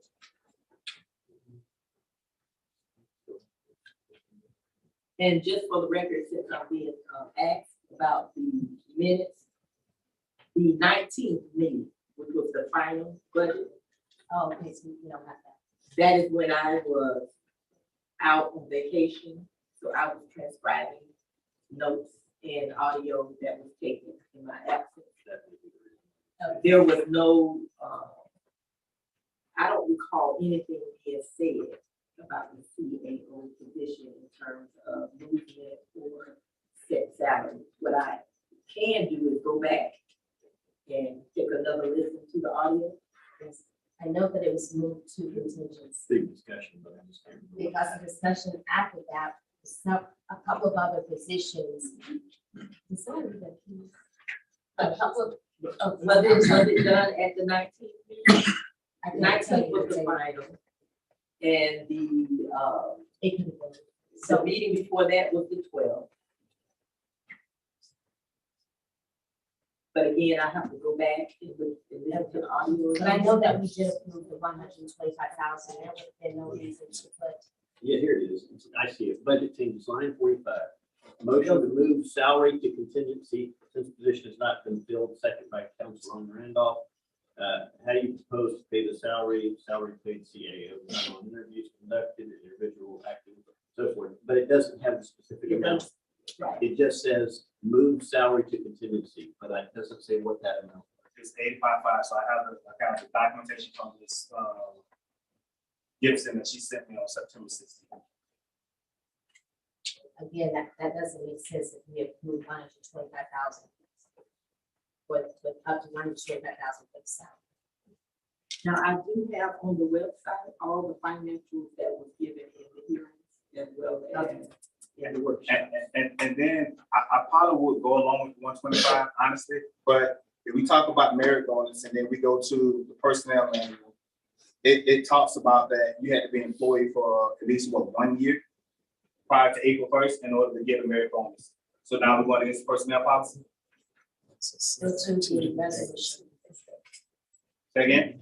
The resolution, an employee must have completed 1 year of service on April 1st or each year, or have been made an offer of employment prior to April 1st, begin employment within 20 working days.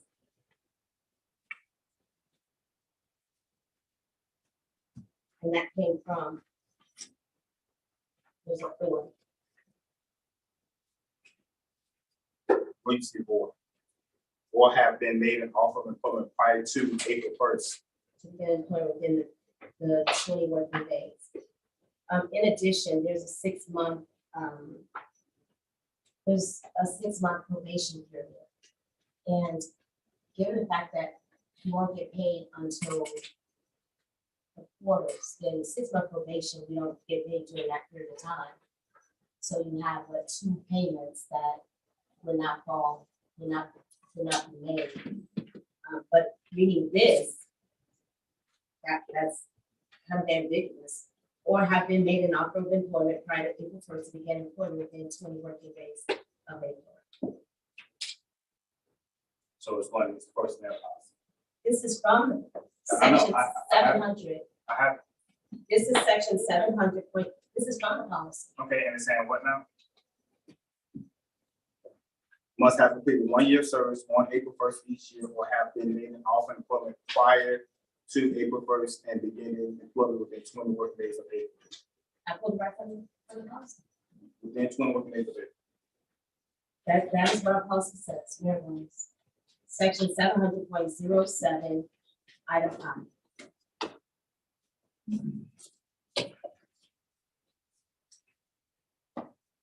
So no one's going against the policy.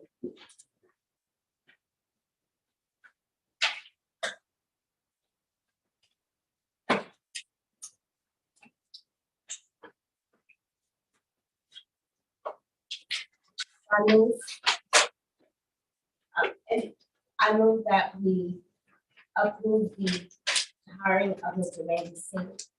Have you read it? You read it? Yes. Correct. Okay. So I move for the approval of resolution 2022-54, hiring Randy 64, hiring Randy Singh as chief administrative officer for the town of Eatonville. It's been moved. Is there a second? Attorney, without there being a second, the motion dies for lack of second. I just have a question. If I go to the charter, Actually, pull it up. the charter first on page 2, it says that the mayor shall. Yeah, 3.04. And under the mayor shall, it has items A through item J. And those are not negotiables, right? These are things that the mayor is responsible for doing because it says shall, correct? Yes, you have a job duty to make the appointment, and the council then has to consider, meaning shall consider, or shall confirm the appointment. It doesn't mean they have to confirm it, it means they have to weigh in on it. So then are you saying that the mayor doesn't have to do these things, items A through J? I'm looking at your chief administrative officer, section 3.04, so what section are you looking at? Well, I'm looking under section 2.03, mayor general. Let me go there.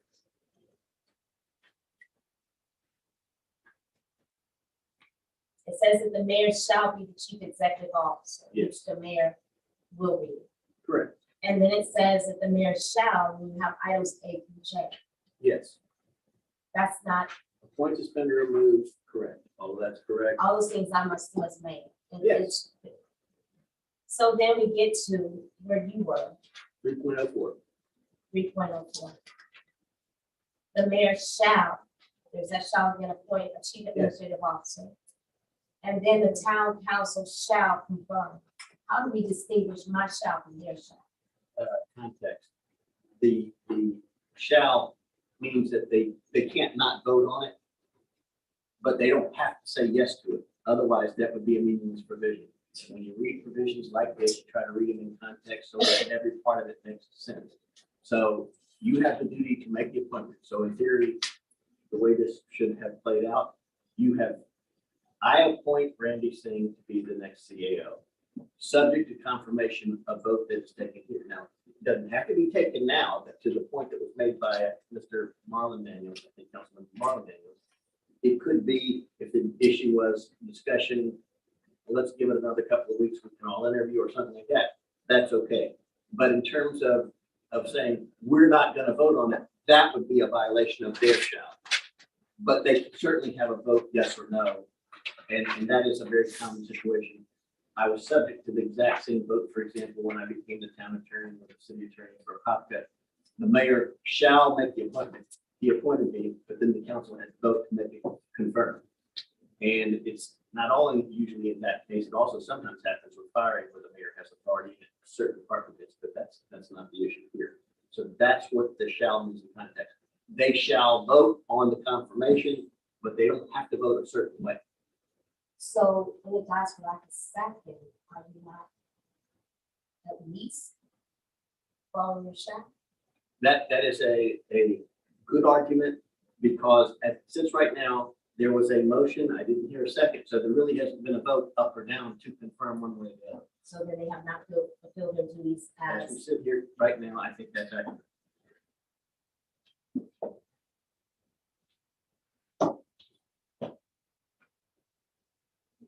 all right, interim chief administrative officer's report. The hurricane debris removal is anticipated to be completed this week. As I stated before, we did get the proposal from Waste Connections, and for real all call will go out to make sure. And by the way, they did come out before, but they did not pick up the larger or the bigger bulky debris. They simply picked up little stuff. Why they did that, I can't answer for them, but it will be addressed.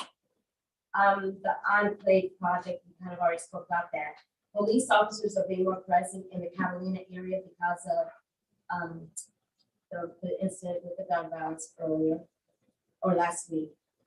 The audit is almost complete. There was some additional documents needed, and I think this is about wrapped up. And then once it's done, we will have a special session meeting to be called to approve the audit.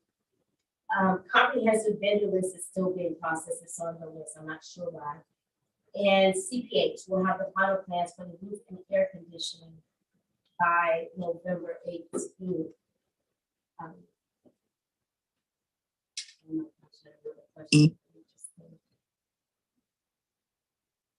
Top attorneys.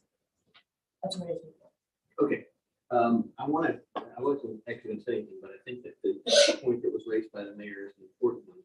And so obviously I understand the hour's late, but it would make sense to me, given that the charter does direct that there shall be confirmation of it, one way or the other. and there hasn't actually been a vote, that if the issue is one of, I need more time to interview or consider, which it might be for some of you, then this would be an appropriate time to say, okay, let's not let this die.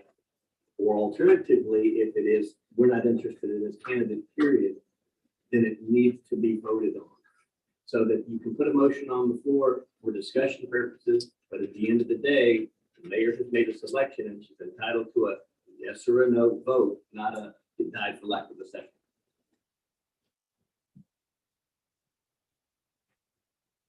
I don't run the meeting, but.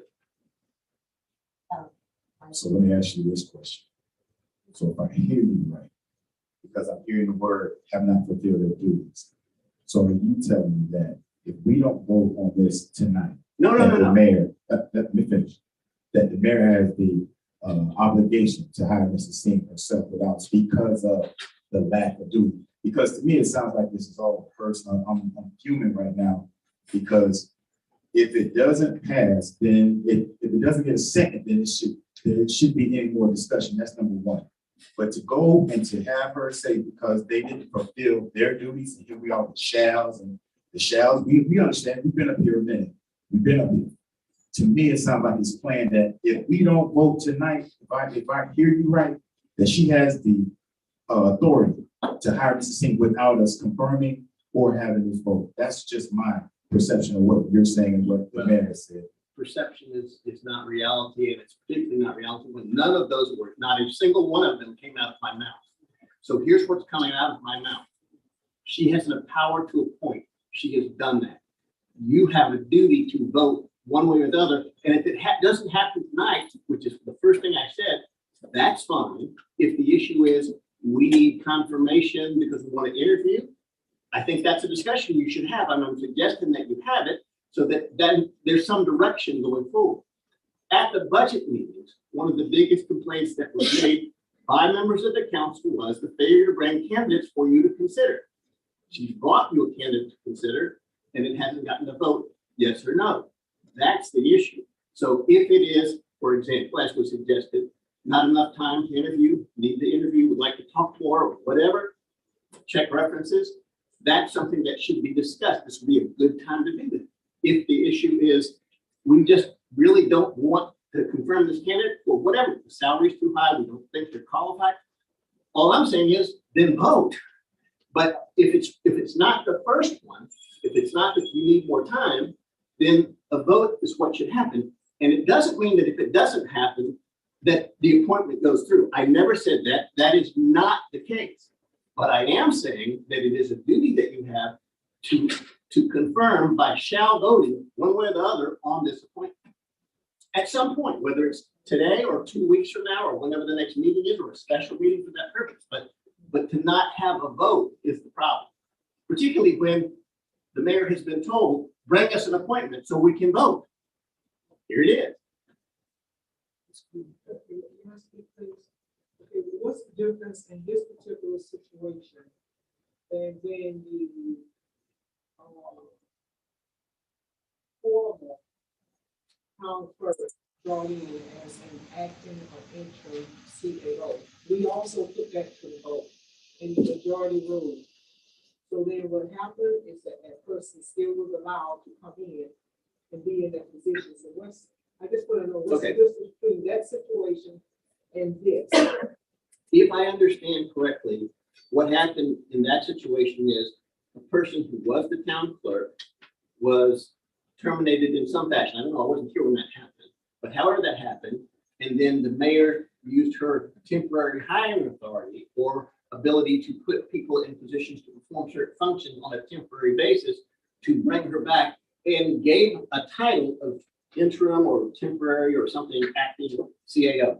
That was within her hiring authority. And in fact, one of the very first things we did, because she asked us to do it, and we provided all of you the memo of what the limits on her authority are for appointing temporary hires. It is because of that authority, I believe, and that's based on the discussion that happened at the budget meeting, that the direction was stop bringing temporary hires. We're going to, for example, take the money away from you to try to make sure that stops. Bring us people to consider to vote upon.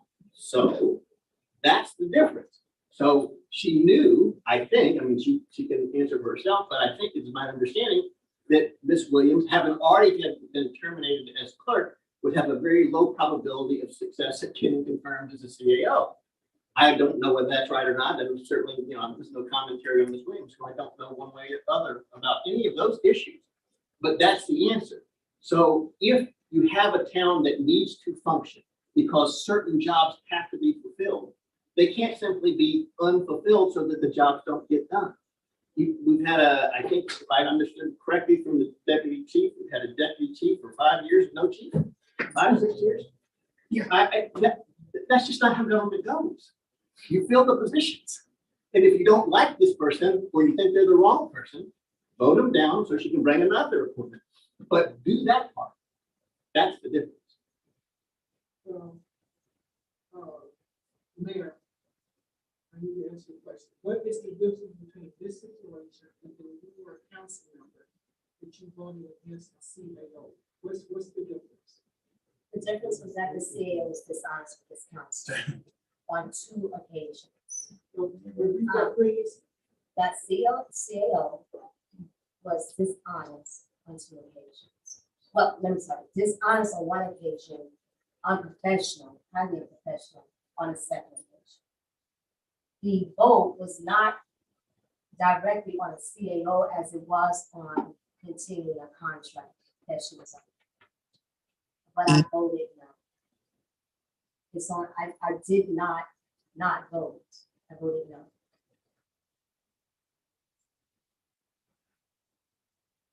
And for what it's worth, I'm not saying vote now or don't vote now. If it's taking one more time, this would be a time to say, hey, what we really need is more time. If it's, we really don't think this is the right candidate, then maybe you should reconsider and vote no, so we can move on to the next candidate. Yeah, but what the question is, if we vote no, where does it leave us? It means that there's no CAO. No, does it still give her the power to bring this person in? I think that's what we're trying to say here. Okay, But there's no this is money. no different than the previous. There's no money right now, as I understand And it. can I bring a point there to go back to the charter? Section 2.06, prohibitions, appointments and removals. Neither the town council nor any of its members shall in any manner control or demand the appointment or removal of any town administrative officer or employee whom the mayor or any supporter of the mayor is empowered to appoint. But the council may express its views and fully and freely discuss with the mayor anything pertaining to appointment and removal of such officers and employees. I stand right now and state that the removal of the money from the salary line to contingency, as which was done in the budget, for no other reason than to stop me from keeping the current acting CAO in office was that. And to not move it back to the salary line now is to keep me from moving this town forward. And I stand under those 2 parts of this charter. Now, it's only supposed to be according to the charter, 120 days. That has expired. And it says in black and white, and it can be challenged, that position is confirmed by the town council. That's the bottom line. That's it.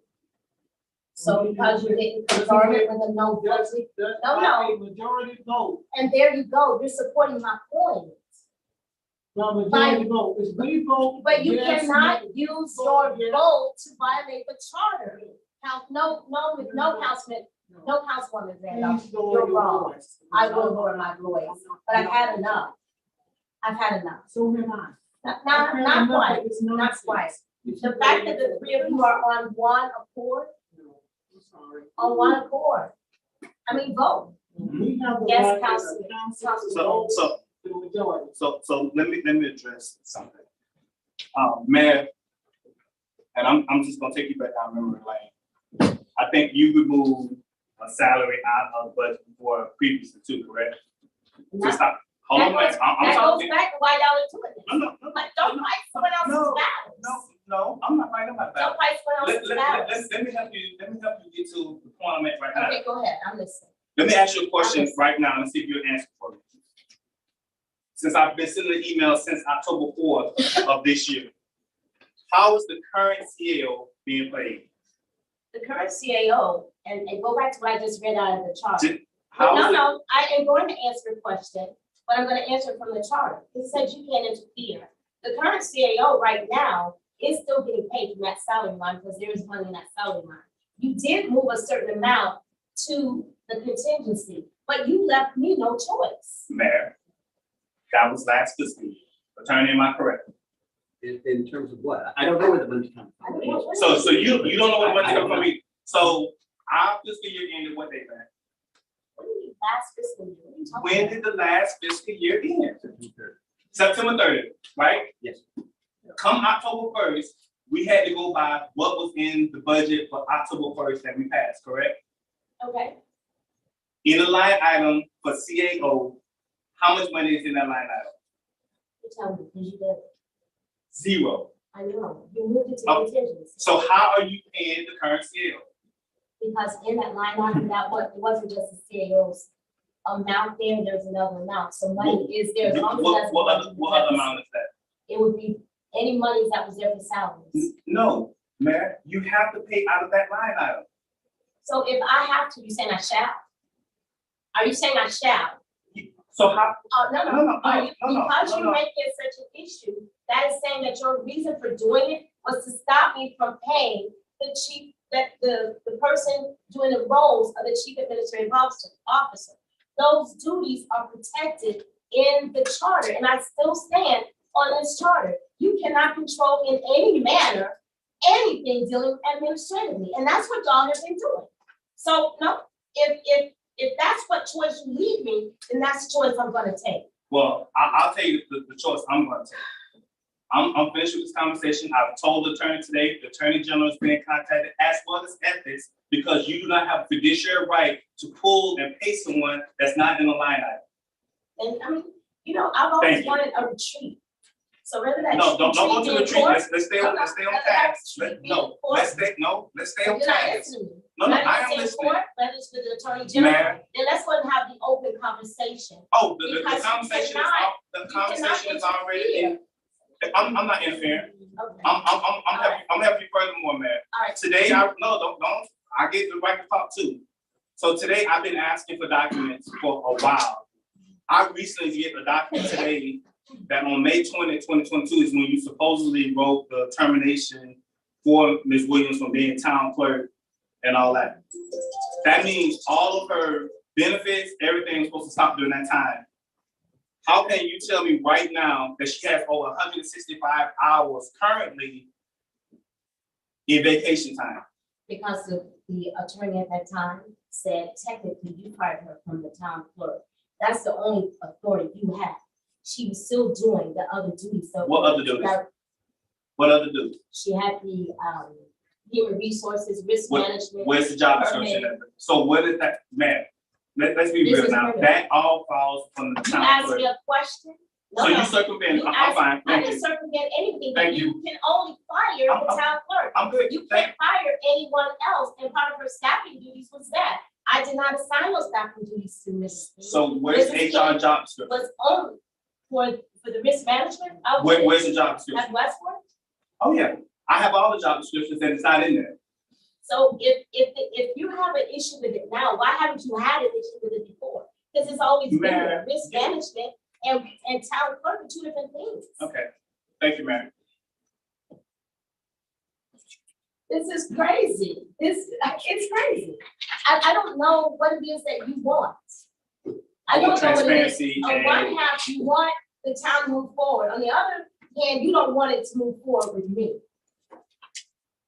That makes no sense. Learn to have ethics and more standards, man. We're not in the middle of a program. So let's be transparent. And we talk about ethics and morals. Councilwoman, Randolph, do you have any closing remarks?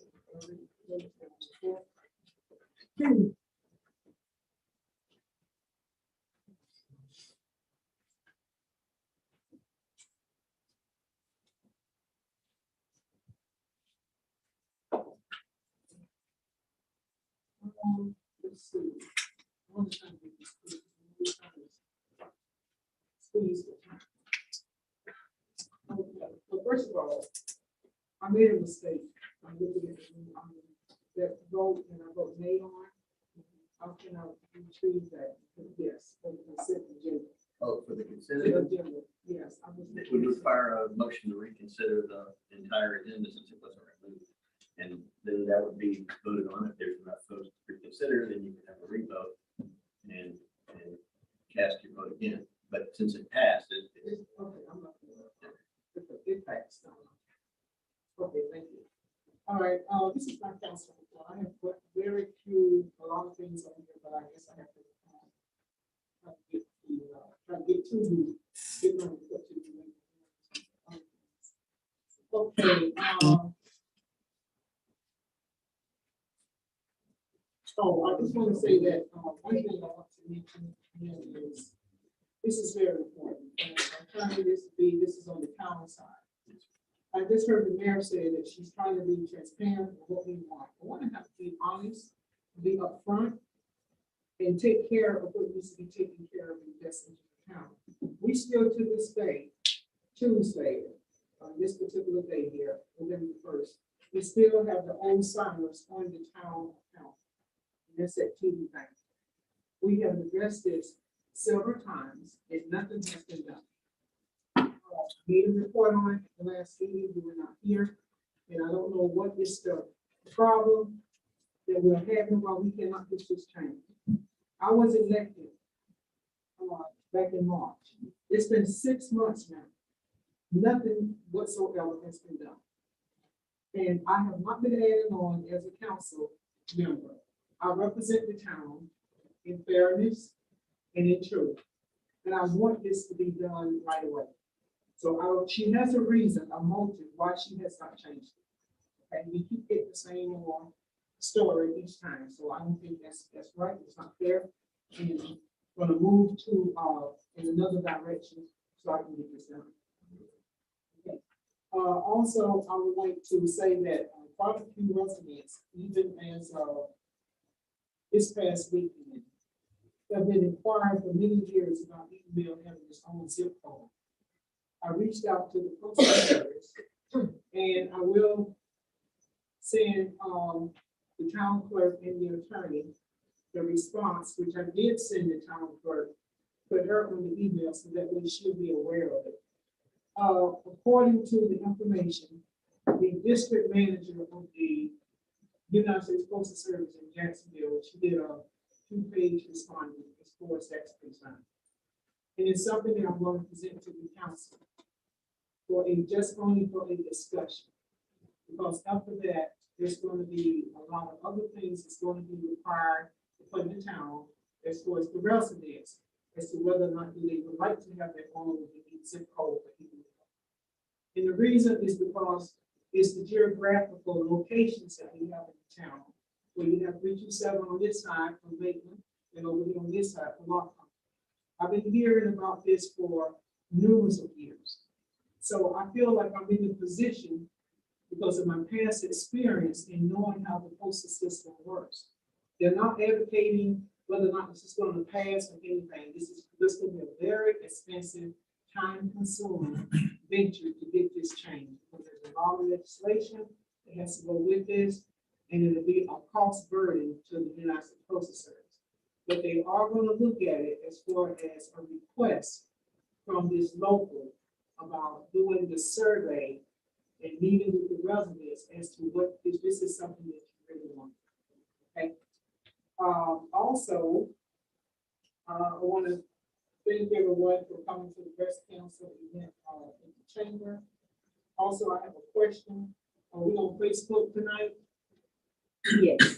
Okay, is this town Facebook or somebody else's Facebook page? This is the town. This is controlled by the town. Okay, thank you very much. Also, we're not trying to take anything away from our children, but there's a lot of these basketball goals, they're in the street. Those things are safety hazard. People driving at night. Those things are out on the road. So we can just kind of enforce, and I have done that. I've gotten with our parents and a couple residents and asked them if they can move those things out of the road and put them on property. And I realized a lot of our kids don't have places that they can play. And that's one of the things, but they are very dangerous. We still have a problem over here at the nightclub over here on the corner. Part of that building on the side is falling down on the sidewalk. Cones are there. There's no warning signs of anything. That is a strictly liability on this town. I passed there today, the cones are laying down on the ground and nothing still has not been done. It's been that way for a while. So that needs a lot of attention. I also received a report that the mayor, the board of directors, which is the mayor, has hired a CRA executive director. Just come before the council or the board, so there's a lot of discussions, and this person was hired today without notice. And I received this in an email today, and I just don't think that's the proper way of how we want to handle business. Plus, it doesn't give the mayor the authority to hire a executive director for the CRA.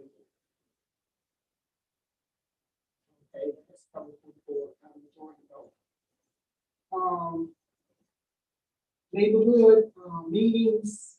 If you live in the Eaton Point, which I think there's about 3 of you all in here, the meeting will be held at St. Lawrence on Monday at 6:30. Maybe at St. Lawrence at 6:30. It's just an alternate location because we have problems at the Johnson Center with the repairs. The Kelly Park met there a week ago last Thursday. And we want to also have another meeting for another part and be coming up here very soon. I'm still concerned about the security at the meetings here. There's been a lot of concentration with elections, elected officials, and meetings in different settings. And I brought this up at the last meeting. The chief had told me that he ordered some, what do you say, those swan things. When will they be delivered? I got this so that we looked at it and we can rent the ones, we can rent the walkie. That's something we have to get from there. Okay. I think the ones that we can just hand held ones, I think we're now, I think they're going to be sufficient. But we have to put something in place, everybody. Do not take this very lightly, take it very serious. This is for the protection of everybody here, as well as everyone in the room, regardless of your capacity. Okay, on hold, there's a health fair that's on hold, and also on hold, there's a seminar we'd like to use to get Johnson Center up and running. This is about saving your property and other issues that you can have to make things better. Also, just to mention, I know we have a proclamation or resolution tonight. I'd like to see more meaningful interaction from the town. And just to give a brief example, the family week, we should have, maybe next time, we have a family here, that we can just give some kind of special recognition to them as to what they do in the community. And so if we're going to do those types of things, I don't just want it to be a piece of paper and it goes into a file and tucked away.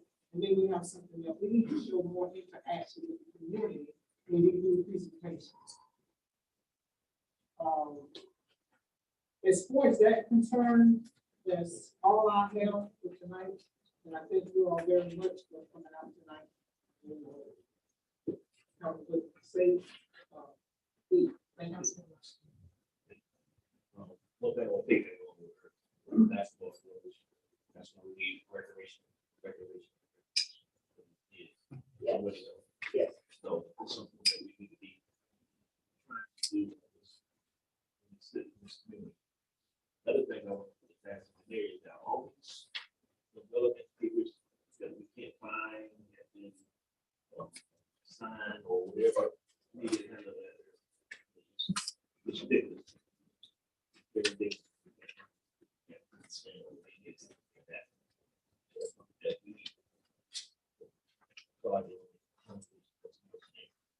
find something, if somebody doing something. Look at the town, that put us at risk. That's transparent, that's anything here, you go with your points. So, that's been happening, you need to get a book. Other thing I want to say, thank you for now, stay safe, you know. Get the book. Councilman James.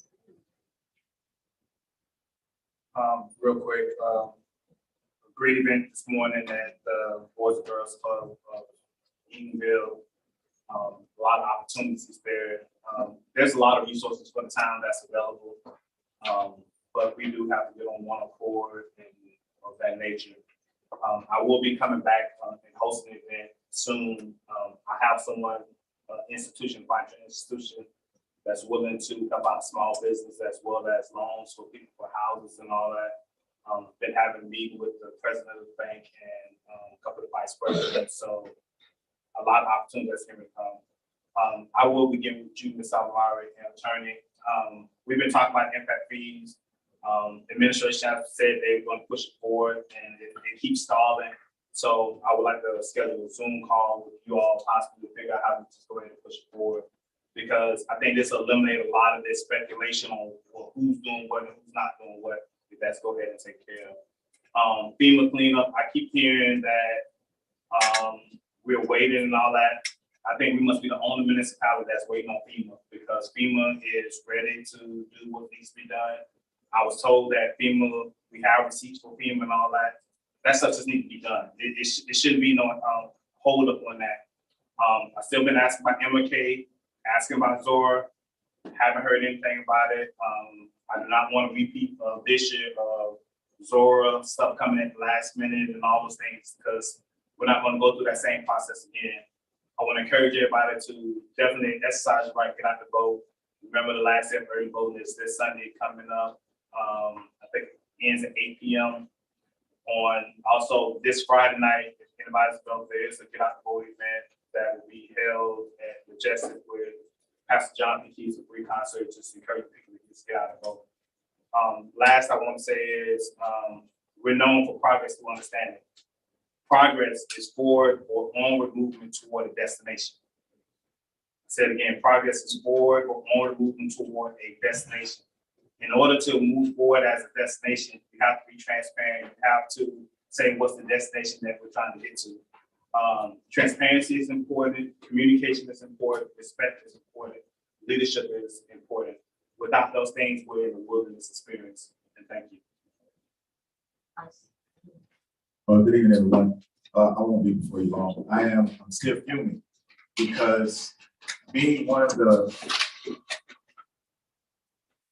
councilmen that's been up here for a while, you have certain procedures that we follow. Never in my history of being up here has a council decision ever had it open to the public. And that's why I don't understand. I don't have confidence in this attorney. I don't have confidence in this administration. And I'm just being forward because I've been through 3 mayors. Never have we had an open discussion before a council decision. That's what you do before or after. That's how I was taught. That's how I was taught. Now to come up with something new that the mayor opened up before a council decision, then that means that the council, that means that the public would have to be open on every council decision going forward. Every one. Before we take a vote, then we're going to open it up to the public and let them speak. And to see today, I go along with Councilwoman Randolph. There's certain things that can be done, Ms. Whitaker, that will help us that we can work together, that we're not up here fighting, that it seems like we're not getting along. When you try to bring in someone to hire as your CEO, I think the board should be included, like say, hey board, I got this person, can y'all check them out to see whether you want to go for it, and not just say, I'm just gonna hire this person and boom. I felt insulted and that my vote doesn't count up here, that my opinion doesn't count up here when it comes down to the salary board. But that's neither here or there, that's just my opinion. I know that when Councilman Washington became the chair of the CRA, he tried to do the same thing with a resolution. And we didn't do it because even some of his counterparts said, no, we're not gonna do that. Because he was the chair of the CRA and he tried to do it, to bring They see already from his chair position, he couldn't do it. With a resolution, it didn't happen.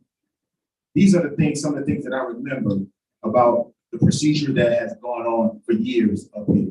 And now to come up, and like I said, I'm human because it just never happened. Now, can we start doing it? I have no problem with that, but it's gonna have to be done at before every council decision, open up the public hearing, let everyone speak on that. We're gonna keep going. We needed Ms. Katrina in here to give us the budget so we don't have to argue about what's in the line items for the CAO. That would solve this whole dilemma about what's in the salary line of CAO, which I thought was 85. I thought the 125 was in the description but we hadn't moved forward to it, and maybe I'm mistaken on that, but I thought it was in the CAO description and job description that we were gonna put 125, but I'm not sure about the budget. We fired the record, I'm sorry, not me, the mayor fired the recreation director. So therefore, yeah, we may have more kids playing basketball along the streets till we can find another recreation director that needs to be hired.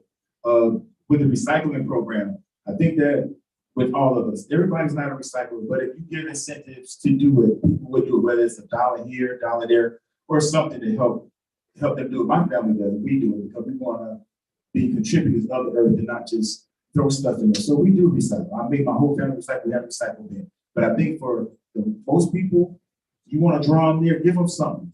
$5 here off the water bill, $1 here. I've said that before in previous meetings, that we have to have an incentive program to make people want to recycle. And once we do that, once we get the recycling bins that you can, and I agree with them, the ones you got to carry, I'm like, we have ones like garbage on wheels, that'll probably make it much easier, and we have more to put in instead of just doing it every week. And maybe we can lessen the recycling time, maybe once a week, or maybe every 2 weeks, because that you can fill up that thing as far as residents go. A lack of communication. We have Ms. Barr to come up and say we have department heads not communicating with people. But if they're not communicating with the council, then what's different? And not to throw Mr. English under the bus, but I have asked him certain things that I haven't received response on from emails. And apparently I'm not the only one he's doing it with our residents. And I asked the mayor to somehow, employ him to say, hey, you gotta respond to people, especially the council and maybe some of the residents. I know you have a secretary, maybe you can have her to do some of the things so you don't take on this task by yourself.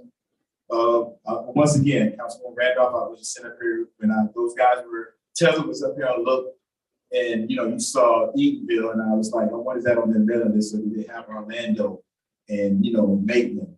I would love for the longest to have an Eatonville zip code, and I think we've tried before to go through the postal service, call the postmaster, and they say it was just too expensive. But maybe we can come up with a way somehow to raise some funds. I would love to have a zip code with just Eatonville only. We also one more case of business. We haven't had the update from the attorney, from this acting CAO, or the finance director on the status of Mr. Benderson. I haven't received an email saying we got this, we got that, we got with him, we got this, we got that, we got his time card, so we can know how much we need to pay him. I'm still looking for the update on Mr. James Benderson and his payout. Also, I'm so excited that we're having the Unity Bank. I've seen a lot, and it's just a blessing to see that we finally get a bank here in Eatonville. I'm excited about it. I had the chance to go and represent the town on a couple of events, a couple of councilmen, Woman Randolph and Councilman Washington was able to make it out. And, we just give our excitement on how we are about our bank, and, let's go and support them. On November 11th at 11 o'clock, we're having our Veterans Day program. The keynote speaker will be Commissioner Hill. We have a soloist also for the national anthem.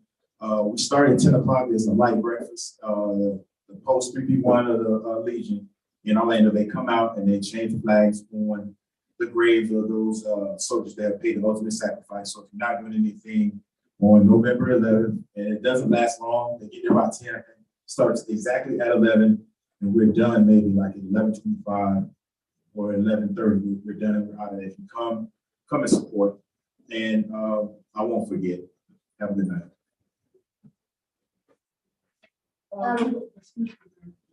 want to ask Attorney Shepherd to elaborate on Mr. Henderson's pay. Why, thank you.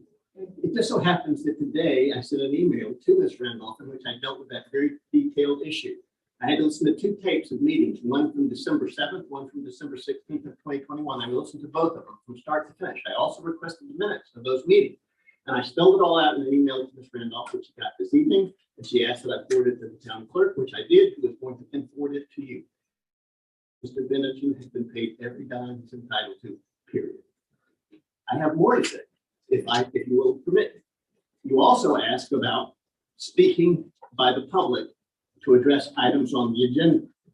Just so you know, that's been the law since 2013. It is in 286.01142, and it reads, members of the public shall be given a reasonable opportunity to be heard on a proposition for a board or commission.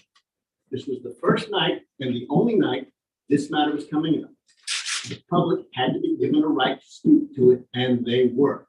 There's a reason I teach this law everywhere in the state of Florida and was hand selected to do so. It's because I know how it works.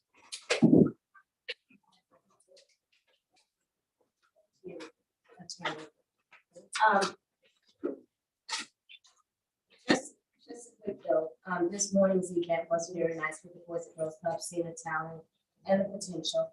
Impact fees. If you've been in a meeting, you had the fire and safety. That is an example of an impact fee. It died. There are other types of impact fees. All of them together creates a package. That is what we're working on. We just finished the audit to finish up with the impact fee for the water and sewer. I get my titles mixed up. But we've been working on impact fees. They don't just happen overnight. Those studies we need the audit or the study to be completed, and then they can come up with what the fees should be, which is that big document that we were going through at least 2 or 3 times. And it has not yet get back to this council. So administratively, the right things are coming before the council. You can't keep fighting me. You gotta look at the documents, you gotta read them to know how it affects the town. And that's the problem. In regards to the 2 years, I believe that the former executive director had someone in the position for 2 years before the council knew about it. So, but we're not about doing things wrong. I have brought very qualified individuals before this council. But again, you keep fighting me. You are keeping this town in a standstill. And I don't even know who the person is. Now, I don't remember them. But I do know this. And one of the things I ran on was the fiscal sustainability of our town. And one thing that I do know, that God works in mysterious ways. There's a reason I didn't go forward with hiring that other person. Not that I knew it at the time, but this is the reason. Because it left the door open. You know, at some point, we got to do what's right. And if someone lost an election, they lost the election. I lost the election in 2018. I kept working. 2020, you gave me an opportunity. I didn't fail you. Now, as mayor, you gave me an opportunity, but you got to let me do the job. Firing people when I get in office and say I'm the felon, that's not how that works. That's not how that works. That's not how it works. They're quiet now. When they leave this, they're gonna go hook up with their little bezos. And they're gonna come up with another plan because the first 6 months get her out of office plan didn't work. So then they hooked up with the guy they thought was gonna bring me down. But now he's trying to bring them down. But y'all don't know about that. We've been talking about transparency. I don't usually go out like this, but you gotta know there's a lot going on behind closed doors. But when I bring you someone that is true, that's qualified, that's gonna get our numbers in line, that's gonna get our policies, our procedures, I definitely can't be trying to do something wrong behind closed doors. That's what's been happening all of these decades. And the reason it's been happening is because people have been walking away because of the messiness. But when you get somebody that will deal with the messiness and they are qualified to get you out of the mess, you should be questioning why you don't want to get out of the mess. Because with the person that I'm hiring, they can go back to 2003. They can find all the skeletons. So think about why people don't want people hired. And the person that can do it would be this guy. Any questions you have, any concerns you have, the town is not corrupt. It's a town. You know, the behavior of my classroom is not misbehaved. It's the kids. Not my kids, I have good kids. But the point is, it's not the town. Expect the people to do the job. And when you hire people to work together and they're not working together, I'll move for adjournment. It's removed, second. Removed and second. All in favor, say aye. Aye. All opposed?